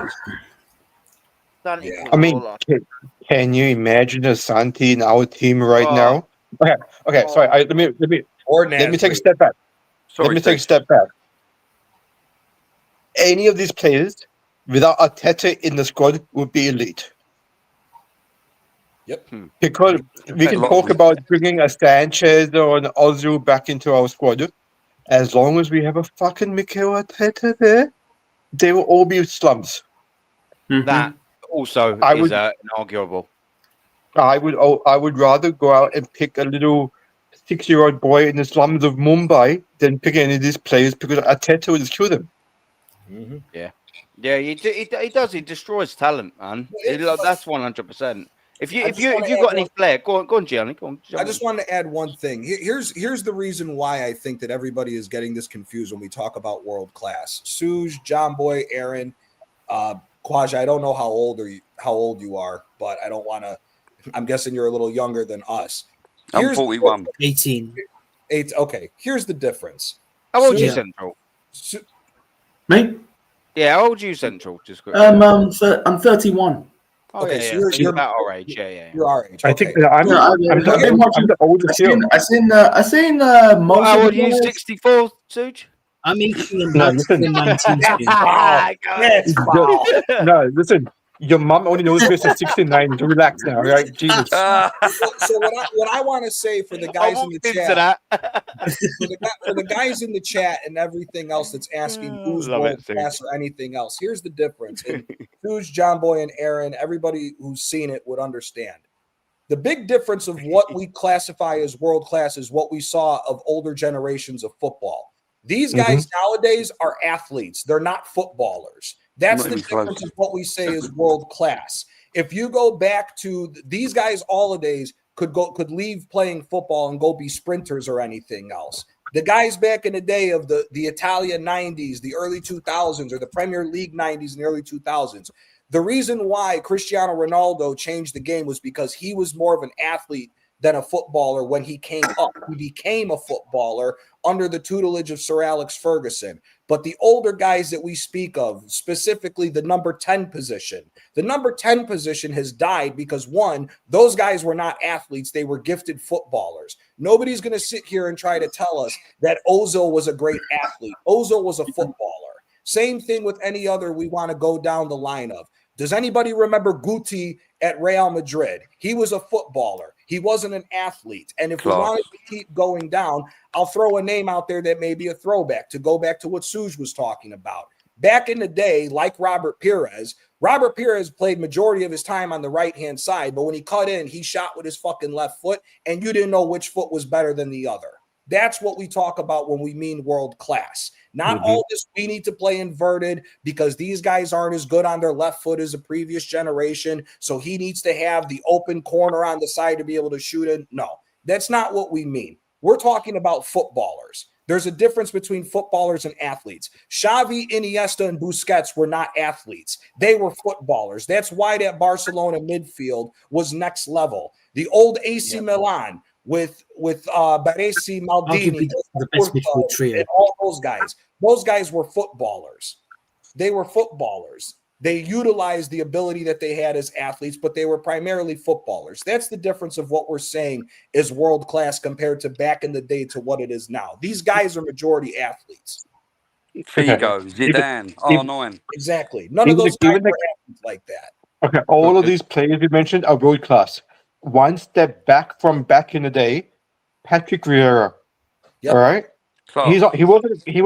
he wasn't up in that top echelon of players, but right now in today's day and age, he would be not only world class, he would be up there.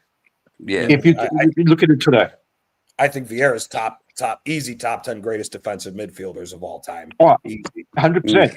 But he doesn't get talked about as like all of these other great players. Oh yeah, 100%. Yeah, 100%. Vieira's one of them players as well. That I just think you could probably put him in any generation, Yes. and he'd do well. Yeah. I could see him doing well in the 70s and 80s because he's got that physical robustness about him.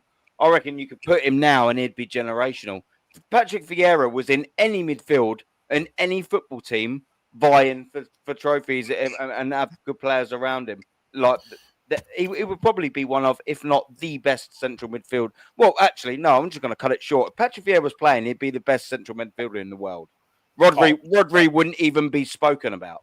100%. Rodri would be an afterthought. Yeah. Rodri would be that Spanish geezer that sort of is maybe-ish, quite goodish sometimes that as Patrick Vieira. That's how good Patrick Vieira was. Spanish geezer. And Yeah.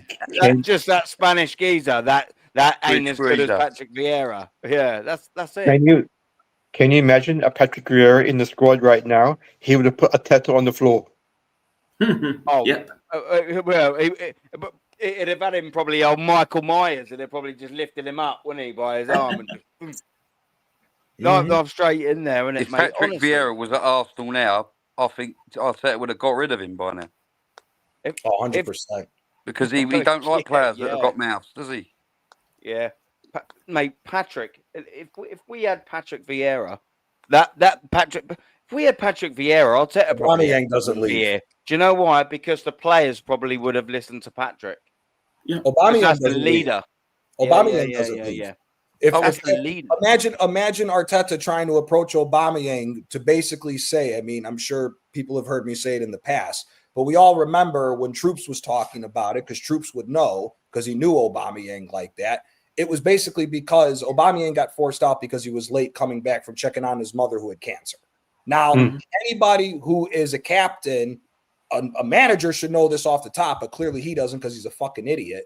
But Vieira would have went and stopped Arteta from even checking him and said, dude, take a break, look at who he is for us, and understand what the situation is, and let's move forward. That's what would have happened if Vieira was there, and he would have never left. Even if he was playing out of position at left wing, he would have never left. Do you know what? It's funny you should say that. I was talking to someone on YouTube yesterday in the chat, not in the chat, in the comment section, and I was saying about Arteta when he come to the club, he won, he got the FA Cup over the line with Wenger and Emery's team, and then he broke that team up. And I said he sold the players that won him the semi-final and the final in terms of Aubameyang, and then his response was, but Aubameyang kept being late and had an attitude and all this shit. I went, if I've got a player that keeps being late, but he's winning me fucking trophies, he can be late all the time. You know what I mean? I don't care what he's doing if he's late. If he does the business on the pitch, I want him in my team. I don't care. You've got to curb it sometimes, but it's not like it was being late every fucking day. You know what I mean? If he's late every now and then, so be it. As long as he performs, don't matter. Mm-hmm. Yeah, isn't he like, isn't he like the fastest Arsenal striker to 50 goals? I'm pretty sure that. Yeah, facts, Johnny, 100% factually correct. Yep. Yeah. Just quickly, so I'm pretty sure in. the fact We that had obviously Marcus James. Sorry, Rashford just was quickly. late. Quite. Yeah. Sorry. Go on, Carlos. You finished. Go on. Sorry, bad. What's that about Rashford? I'm pretty sure that Rashford was late to Man United. Did he not? Did he get? He get sold? I don't think he did. No, he's on mine. Because apparently Ten Hag didn't sell him. He kept him in the team. Look, listen, man. He didn't sell him. You had Ronaldinho's going out and partying. Yeah, I was gonna say. The thing is, do you know what I'm saying? The thing is, you had a manager that just goes, look, listen, Dino, do you know what I mean? Like you do what you want. As long as you put the ball in the back of the net and keep doing your thing on a Saturday, I could not give a toss what you do in the week. As long as you're not grabbing headlines, obviously, for horrendous reasons, you know what I mean? You're just going out and having a party, meeting a chica, and, we all know what happens at the end of the night. Come on, you cry. Or is that just my maybe that's just me. Yeah. But, you know what I'm saying? Just that's what it is. Look at what Sir Alex Ferguson had to deal with Eric Cantona. You deal with these players. Eric Cantona must have been a bastard to manage, but do you know what? You manage him. You get the best out of him. Sure, he would have treated Gary Neville a lot differently to Eric Cantona. Do you know why? because Gary Neville's Gary Neville you and Eric remember the flying Cantona's ball Eric he hit at fucking David Beckham? Cantona. That's what Angel. I'm saying. You just treat him differently. Hey. Gary Neville will be a solid right back for you for 20 years, and Eric Cantona will win you fucking titles. Exactly. Look at Maradona. Say no Look at more. Maradona. Maradona's the greatest player of all time. Yeah. He's ripping fucking ounces That- of coke every fucking. We all know what one run about for Napoli, where he's Hey, like, hey, you're hey, like but, this geezer. is charged Maradona up, on the son. cocaine. I don't care. He's Yeah. winning me a World Cup. Yeah, Exactly. that's it. Yeah. Bring fucking Jules Romeo home. Do you know what I mean? Yeah, or the World Cup. Well, that's what I'm saying. But big up as well, just quickly to James, man. I don't know if you still listen or not, bud. But yeah, he's Bowen's on fire. Also, our defense is petrified. Bosh, double fucking bosh. Oh, I he's don't class, know. Bowen. I rate him like. Yeah, I do too. Let's like Bowen bring a it. lot. Let's bring it back to the West Ham game. Yeah, just ever so quickly, man. Can you see a world in which West Ham cause us problems tomorrow and Arsenal fuck this up? Because let me take it from this angle, right? Yeah. Oh, 100%. Let me take it from this angle. We've got an international break coming up after this, right? So, I can't think. It might have been your question, Sud, actually, when you wrote in and you asked, should we rest Gabriel and Rice? My actual answer to that is no, only because of said international break, right? I think Arsenal and Arteta, should do the Ferguson, play Rice, because I think that's what he'll do. That's why he didn't start Rice, and that's why he subbed off Gabriel. I think because he's definitely going to start him on Saturday. I would then say, yep, sorry, Gabriel's got a bit of a dicky stomach, and Declan Rice, he's got a little knock. Do you know what I mean? That's it. He's got a knock.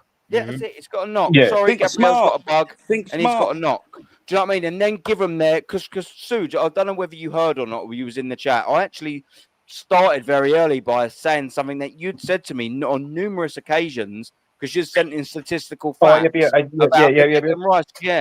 Yeah. And I totally agree with you, by the way. We massively do need to give him minutes. And that's where I think if Arteta was to be street smart about how he's going to manage this, he puts them in there against the team. He fields his best team against West Ham. And then he basically just says to him, sorry, Brazil. Sorry, Brazil. Yeah, that's it. Give them 2 weeks off. Say, do you know what I mean? Yeah, you got a sticky tummy. Oh, you've got to knock this and all that. That's where you revitalise them. You don't travel to Brazil. I know the 100%. Brazil, they love it, didn't they? I know they love it, the Brazilians, especially with Declan Rice. I'm sorry, you can go to the England manager. You can go to the England manager and say, I'm sorry, Declan Rice has just got a bit of a stub toe. Do you know what I mean? You can say anything, can't you? Do you know what I mean? That's what it's all about. Declan Rice don't need to be there. And then Walton plays.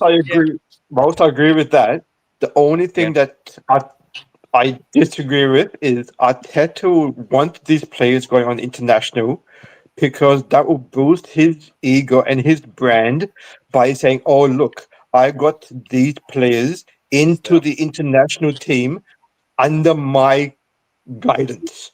Yep. So he would send them out, play them 90 minutes, both games of the international break, not getting any rest whatsoever, because that's the egocentric person that Arteta is. Yeah, no, and I guess you have to listen to that side of it because we've seen it. That's why you say it, Suj. You will always have that underlining feeling about Mikel Arteta. Whether I can say my point, and I'm valid in saying that, there's always that, isn't there, Suj? On the other side of that coin, there's always that he'll do things like that to prop himself up at the detriment of Arsenal Football Club, just so he can prop up. You know, like what I need, like a little prop up. If it was any other, okay, that was an easy one. I wouldn't. That was too easy for me. But any other manager would be doing that. They would be saying, X player has got a knock or whatever. Not Mikel Arteta, unfortunately. This is where he needs to just get that, though, isn't it? Because this is just a good opportunity to go, do you know what? There you go. Let's go hit them with full force. Let's end the international break, or let's come back from it. You know what I mean? You never know what the Liverpool result's going to be. You know, who are they playing again? What's their game? Chelsea, I think. Chelsea away. Look, listen, Chelsea are 50-50, aren't they? They are a roll of the dice, aren't they? You could see Chelsea drawing 1-1 or somehow nicking a 2-1 win just as much as you can see Liverpool beating them 6-0. They are such a roll of a dice, aren't they? You That just centre back generally there, don't they know. got Yeah. You just don't know what you're going to get, basically, didn't you, old Forest? I love a bulk for chocolate. Yeah, they are just like a bulk for chocolates. Okay. I will say the only reason I did come on was it was supposed to be a really short visit. Just came to say, Johnny, I need some of that organic herb sent to me, please. Thank you very much. And also just to drop a bombshell here, I'm sure Adam will rate number 29 as world class because that's the type of bastard he is. Okay, and on that note, I'm leaving. All the best. Big up, Take care, Suge. man. Big up, Suge. He's a Listen, mate. classic. He is a Who's classic. the Nuno Santo, bruv? Look, Nuno Espirito Santo just talked to us. Nuno Espirito Don't Santo. diss Suge This like was that. just about to talk. Don't diss We Suge forgot like to ask that. you what he's going to play tomorrow. What formation he's playing? Yeah, hopefully he's still in the chat. Suge, if you're in the chat, Jamboy has asked what formation you're going to play. So have a little write down in there, and I'll bring it up if you're still in here, kind sir. Of course, but he comes and he goes, and we're grateful for Suge for being here. Do you know what I mean? He's an absolute geezer, man, and he always he adds that something in everyone's chat. And do you know what? It's a privilege to be able to have a calling show and a platform where we can be graced by Suge in its ever bastard glory. Do you know what I mean? You know, that's what it's all about, isn't it? And of course, here, Suge, he's going to 3-4-3. I actually wouldn't mind that. 3-4-3. I wouldn't mind that, to be honest with you. We might attack them. Yeah, that's it. So this is my and I want anyone jump in from the panel. Say what you think. This is what I want to see. I want to see horses for courses for Arsenal because we've got a squad now, of capable players. And I'm actually going to go into the Martin Odegaard thing now. Everyone knows I can't stand the man, but he came on and was good at Newcastle. And by the way, we all know, I don't have to say this, but I'm not saying this to you guys. I'm saying this for anyone in the chat that hasn't really listened to me before. I'm not easily swayed by 1.5 games. It's going to take a lot for Martin Odegaard, but he came on at Newcastle and he was fantastic. He's making line breaking passes, and he'd done the same against Olympiacos. My midfield is Declan Rice in the 6, Holding in that 6, and then I want Odegaard on the right, and then I want Eze on that left 8. I cannot see why Arsenal Football Club, with all due respects to West Ham, cannot be at home off the back of a very big win, 2-1, and a big weekend, not just a win, but a big weekend.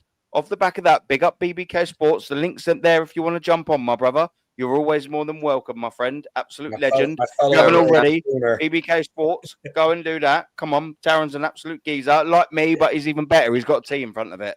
That's what we do over here. Do you know what I'm saying? He's like me with a T, isn't it? That's it. He's just like me with a T. But listen, we should be able to do horses for courses. Why can we not go and play an attacking midfield?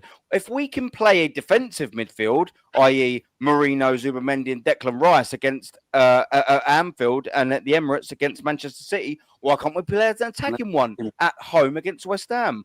It's horses for courses. We should be able to, with the defence that we've got, Yuri Timber, Saliba, Gabriel, and Calafiori, or whoever plays there with David Raya, and Rice on that 6 in that base, we've got defensive comfort enough to be able to fucking have a Martin Odegaard, rather, when I start talking English, and then Eze in the same team. What do you boys think about that before I take 20 minutes to finally say Martin Odegaard? Innit? What are we doing here? What do you reckon on my midfield? Can I just say, do you know what I would like to see? Just to try it against West Ham tomorrow. A 4-1-4-1. Right? Hear me out. You have your Timber, Gabriel, Saliba, Gabriel, MLS at the left, and then Timber on his own in the 1. Then Guarnieri on the right of the 4, Martinelli on the left of the 4, and then Odegaard on the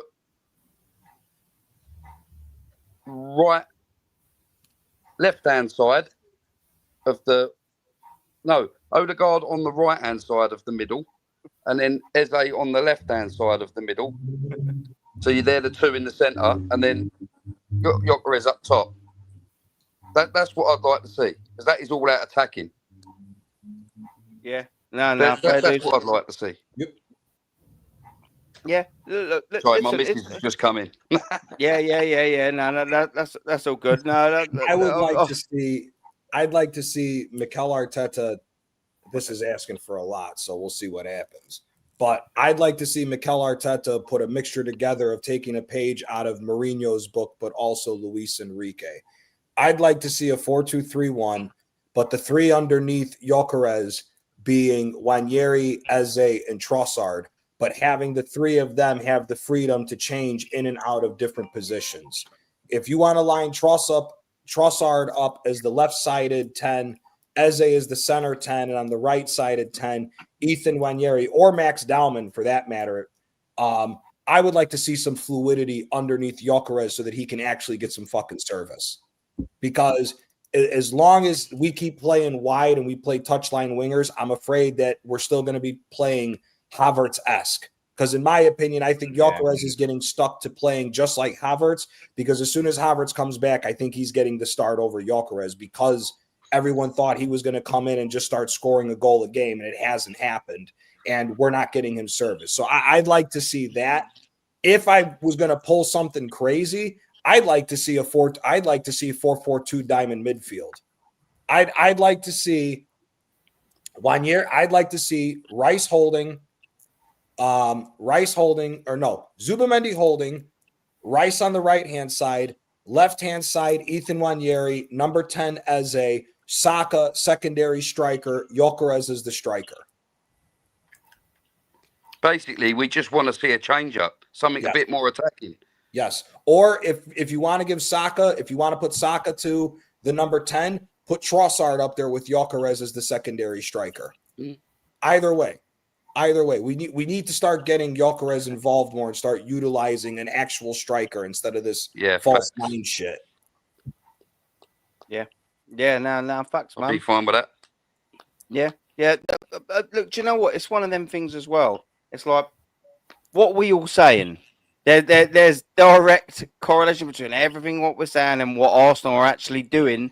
That's elevating our moods. Attacking. We just want something. Exactly. We want something different, and that's in the form of attacking it. I don't care if it's just what Gianni said. I don't care if it's Nwaneri playing or Madueke when he comes back. I just want to see a bit more attacking football, a bit more bravery. Yeah. Rather than being too conservative, too negative. It's boring. It's boring. It's not only negative, John Boy. The problem is that I've said this on Shane's channel. I've said this on Aaron's channel. Arsenal being one of the biggest clubs in the world, when you are at that level as a club, you need to play. It's what Shane says all the time with these modern fucking managers. They always want to flip the script. Arsenal should be playing open attacking football. I don't give a fuck what era it is. Unless you're going to bring a defensive manager in who's going to be at the same level or better than George Graham, that's the only time Arsenal should be playing defensive brand of football. This club's identity is open attacking football. Again, I've said it numerous times. I don't want to offend the English fans or anything else, but as an outsider who is Serie A first, many of the Europeans always laughed at the Premier League at a certain point that there was no technical aspect to the game like that. Arsenal was the first team that changed everybody's heads in the 90s and in the 2000s when they started playing the beautiful football under Arsene Wenger, similar to what we saw in Spain. When you see clubs stick to their DNA, they force luck. Everybody talks about being unlucky. This happened. We were unlucky not to win this year. We were unlucky this year because of this. When you play your open attacking play, you force the luck because that is your identity. Again, I always say this. Why is extra time always considered Fergie time for Manchester United? Because Man U stuck to their DNA. There was no difference from Matt Busby all the way down to fucking Fergie, which is why Fergie was so successful. He stuck to the DNA of Man United. Since Fergie, Man United's gone the complete opposite, became a pragmatic team, and ain't been shit. The reason why they're in the situation they're in is because they're going against the heritage of their club. Every club has their own fucking heritage. Arsenal has the exact same heritage as what AC Milan was back in the day. Beautiful football. That is the heritage of that team. It is the heritage of Arsenal. When we get a manager that starts playing open attacking football, lets the reins go, and these guys can express themselves, watch how fast bad luck starts going away from Arsenal, because we're getting back to the basics of what this fucking club is about. And as the saying goes, fortune favors the brave. Yep. Yeah, facts. Just quickly here, I want to say big up to Martin. Big up to Martin, man. He's in all the chats as well, man. Absolute geezer. I hope Friday's going good for you. I hope the week's been good for you, man. I hope you have a bloody good weekend. He's saying big up Aaron, big up Jam Boy, my G's. Big up, boys. Now, big up to you, man. Hope you and the family are all good, my brother. Thank you very much for the super chat, of course. I hope you're doing well, my friend. Thank you for the support as always, and the same as for everyone else. And we've got our JCG, our geezer. Big up, one of my one of the first subscribers to the channel. He supports everyone. He's got good taste, our JCG, and our Joseph Connor Golden. He's a geezer, and he's asking a question to the panel. When do you think Ethan will play again? Hopefully soon. I don't think he might get a chance, to be honest with you. He could get a chance soon, but I just feel as though the fact that I've seen games, I mean, Olympiacos, he never used him. He wasn't even in the squad against Newcastle. So I don't know what is it with this manager, with Ethan. I don't know if he likes him or not. I think he dislikes him. That's my opinion. I think he's having a fallout with Ethan. I think he's just waiting for Ethan to get out of this club. That's what I'm thinking right now. I think that's what he's thinking right now. He's thinking about when can I get rid of him. There isn't. I just don't know. I mean, I think Ethan deserves minutes, but it's just the fact that Lego Head doesn't want to give him the confidence that he gets. I mean, what confidence does it give you if you just sit on the bench doing nothing? Yeah, there's just no confidence, is there? Central man, do you reckon that we'll see Ethan on Saturday, tomorrow? Nah, I don't think so, man. I feel like I don't think the manager rates Ethan. I don't think he ran that much, you know. I think I think he's got potential, but I don't think with this manager. I think he needs to leave Arsenal, man. I think it's the best for his career, man. I feel like he's, because I think he'll probably do somewhere. I think he'll do well someplace else than Arsenal. He probably might do well at Chelsea. He might do well someplace else. But with this manager, I think with Arteta, I think he wants nice little boys instead of like. He wants pussies. I think he wants pussies instead of like guys who can really, they want like players without their own pussies, not fight. Yeah, you want Odegaard instead of Adams, innit? Do you know what I mean? They want like they don't think for themselves. They just basically just listen to the boss. You know, if you can't, yes man. Yes man, totally, yes man. You know. Yeah. I think Ethan should go to Spain if he leaves Arsenal. He's got too much ability on the ball. Go learn how to play ability on the ball from the best. Go play in Spain. Same thing if Kobe Mainu leaves Manchester United. Go to Spain. Get the fuck out of England. Or go Saudi. No. Don't ruin yourself over the cash. That cash will always be there. You go there when you're done. Retirement money, that is. Yeah, exactly. Yeah. If you're a young player right now, go to Spain, or go to Italy if you can't go to Spain, but definitely go to Spain, especially when you got technical ability. Go to La Liga. Go to La Liga. Flourish. I think next time we see Ranieri tomorrow, I can't see him starting him. I hope he does. I really like to see him start out on the right hand side, but I can't see it. The only time we'll see him tomorrow is if we're 3-0, 4-0 up, but 10 minutes. Or if Odegaard picks up another injury. You're right. Yeah, that's sort of what I was saying about the Olympiacos game. You know, I do actually think Mikel Arteta may have brought more of an attacking or more of a youthful player on if we'd have got that 2-goal sort of lead a little bit earlier against Olympiacos. To be fair, I think, the way the game was going, I can sort of half understand, but it's going to be again the same way there. He's not going to start with Ethan. He's not going to start, obviously, with Max Dowman. It's all going to be game dependent again, isn't it? In, say, the 80th minute, which is, when you're probably going to be looking at maybe a Max Dowman, he's sort of coming on. Oh, we 2-0 up. Can you bring him on? Or an Ethan Waneri.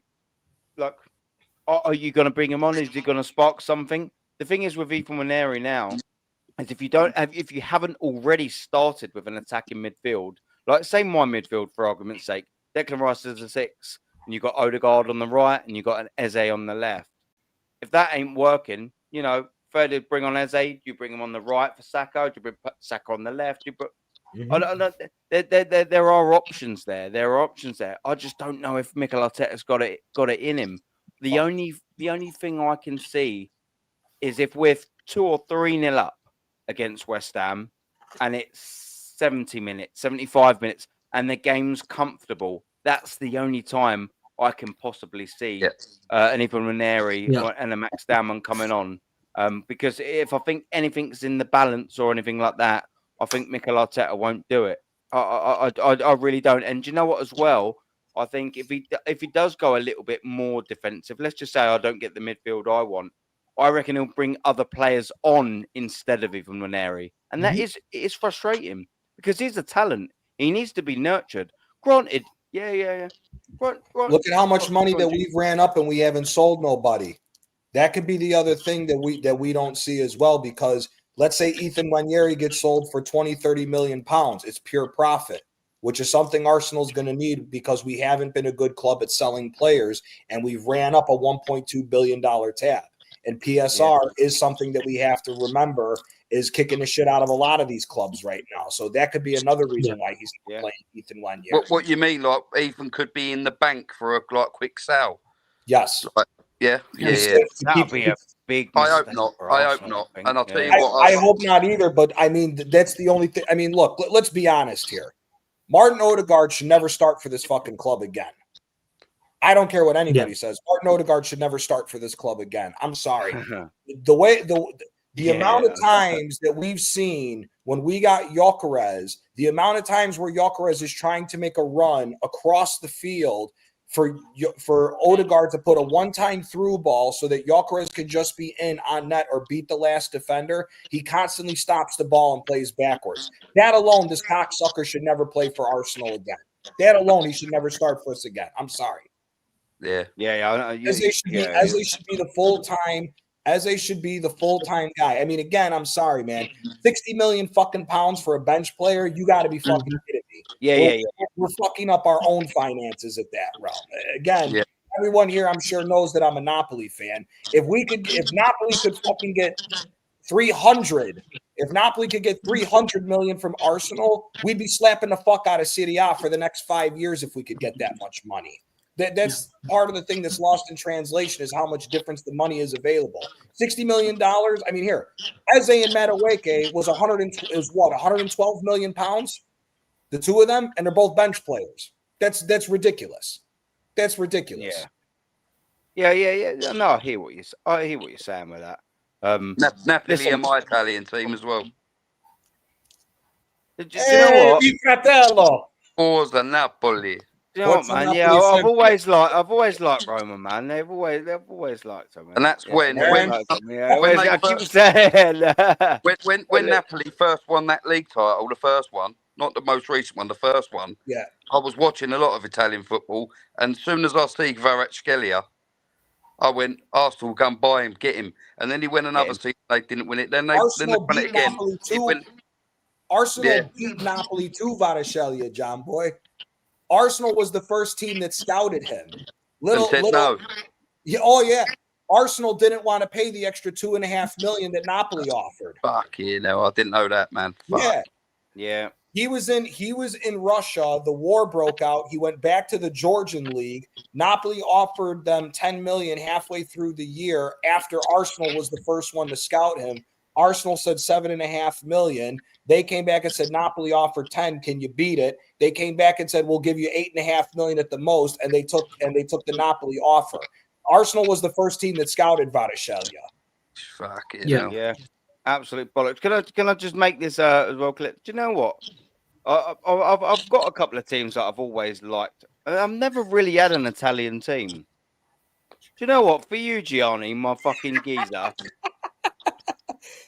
I'm gonna go with a Napoli. Do you know that? I'm gonna go with one of you boys. I'm gonna side with you, Napoli. I'm gonna side with a Napoli boys, Gianni. We'll take you. We'll take you. Thank you very much. There's one extra ticket bought. Do you know what? Napoli, Fuck it. If Napoli don't win a trophy for the next 5 years, you can fuck off to AC Milan. Aaron talks Napoli. Yeah, do you know what I mean? Yeah. That's it. Jonah. You can go to Roma if we don't win. Jonah. Yeah. You can fuck off down the road, innit? Fuck off down the Rome, innit? Yeah. Fuck's sake, man. So let's get predictions. Come on, man. Let's get some predictions because we're at 12 o'clock here. I've got bloody take. I'm going 3-1. 3-1. Come on. Let's go, Radek. Hold on. Don't jump. Calm yourself down, Jam boy. Fuck's sake. Calm down. Right. Let's go clockwise, not counterclockwise. Yeah, we'll go clockwise. Gianni, it's a big game.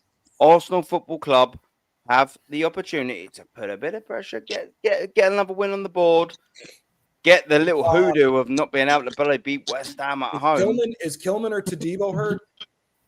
Pardon? Is Kilman or Tadibo hurt, or are they both playing? I'm sure they're both fine. I've not heard anything to suggest otherwise. You know what? I'm gonna go with John Boy 3-1. 3-1 Arsenal. I never said that. Arsenal. What? We didn't hear anything.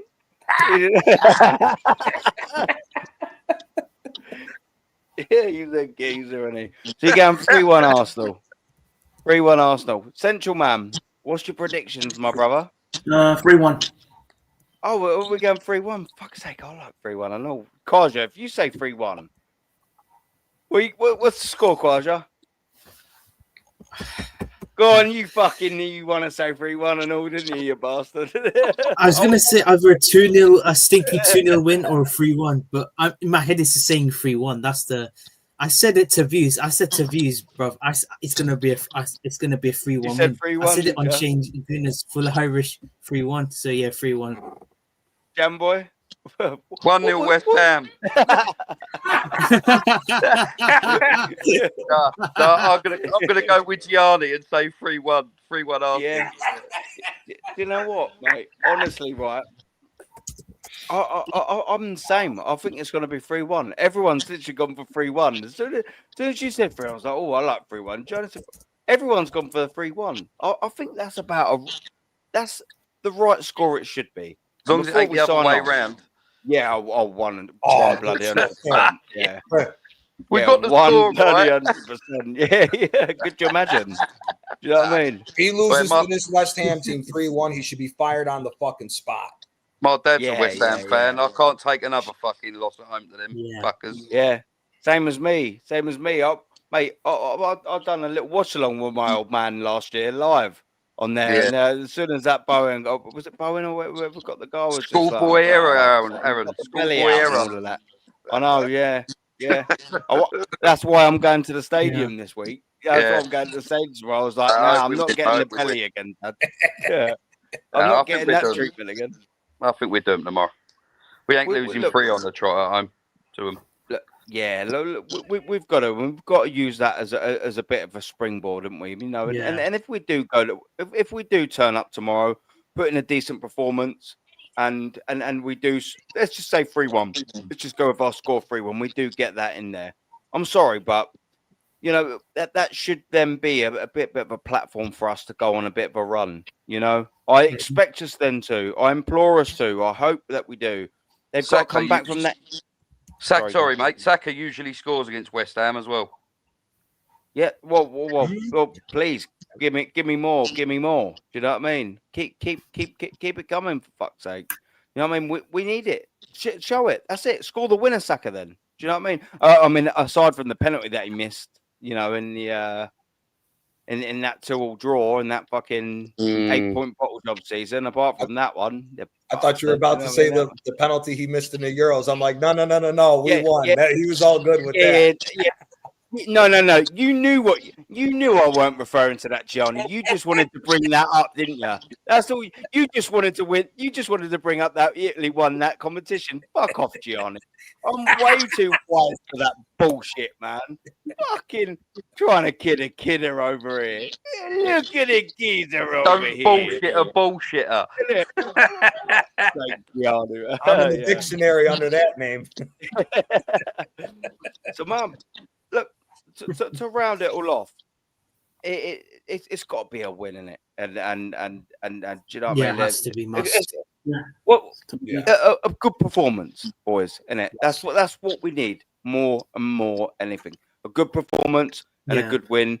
Come back from the international break and then fucking double boom, get back on it. Evil, yeah, that's right, Lynch. That's right. He knew what he was fucking doing, and I cottoned it.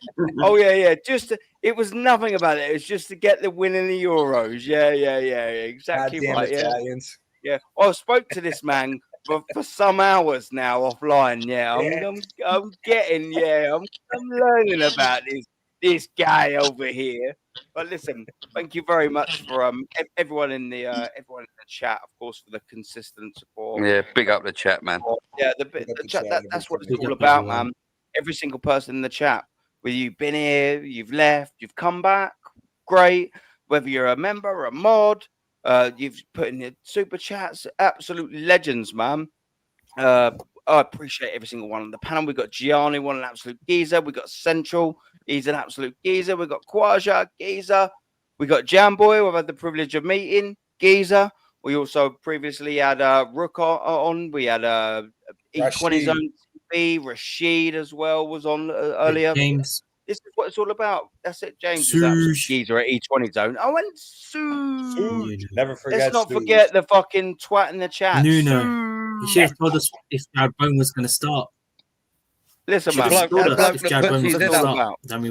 that puts his head on the wrong way round. Yeah. As content creators, I can promise you, we are all unbelievably grateful for the absolute support that you give us, man. We love it, man, and we love talking to this. Otherwise, we're just geezers having a little waffle, and this is why I love this Friday thing, man, because you just get different personalities, different people on, and we can just have a little go. We don't know where the conversation's going to go. We can just talk a bit of fucking football, and that's what it's all about. And the most important thing is we want Arsenal to win. I hope everyone has had a good week, is going to have a good weekend, and I hope I'm going to be leaving the Emirates tomorrow with a fucking W. Come on, James, if you're still in the chat. Big up to you, brother. Big up E20 Zone. But come on, you Gunners. Sorry, mate. We're gonna have the best of yesterday. But I love that background as well, Central. That's a banging sense. That's quality. Yeah, it's good, isn't it? It is. I don't know why my laptop fucking. Do you know you ain't got the green screen, have you? Yeah, lovely. Yeah, it's green screen. Yeah, it's green screen. Oh, have you got the green screen? Oh, right. That's because fucking. People say, oh, you don't need a green screen for that. You just fucking have a thing on the laptop. And mine just starts going all jittery and joltery. I'm like, I paid fucking like 800 quid for this fucking laptop. I was like, why is it shit? I don't know. I'm just crap with laptops. And on that bombshell, ta-la. I'm shit with laptop. Big up, man. Take it easy. See you tomorrow. Big up.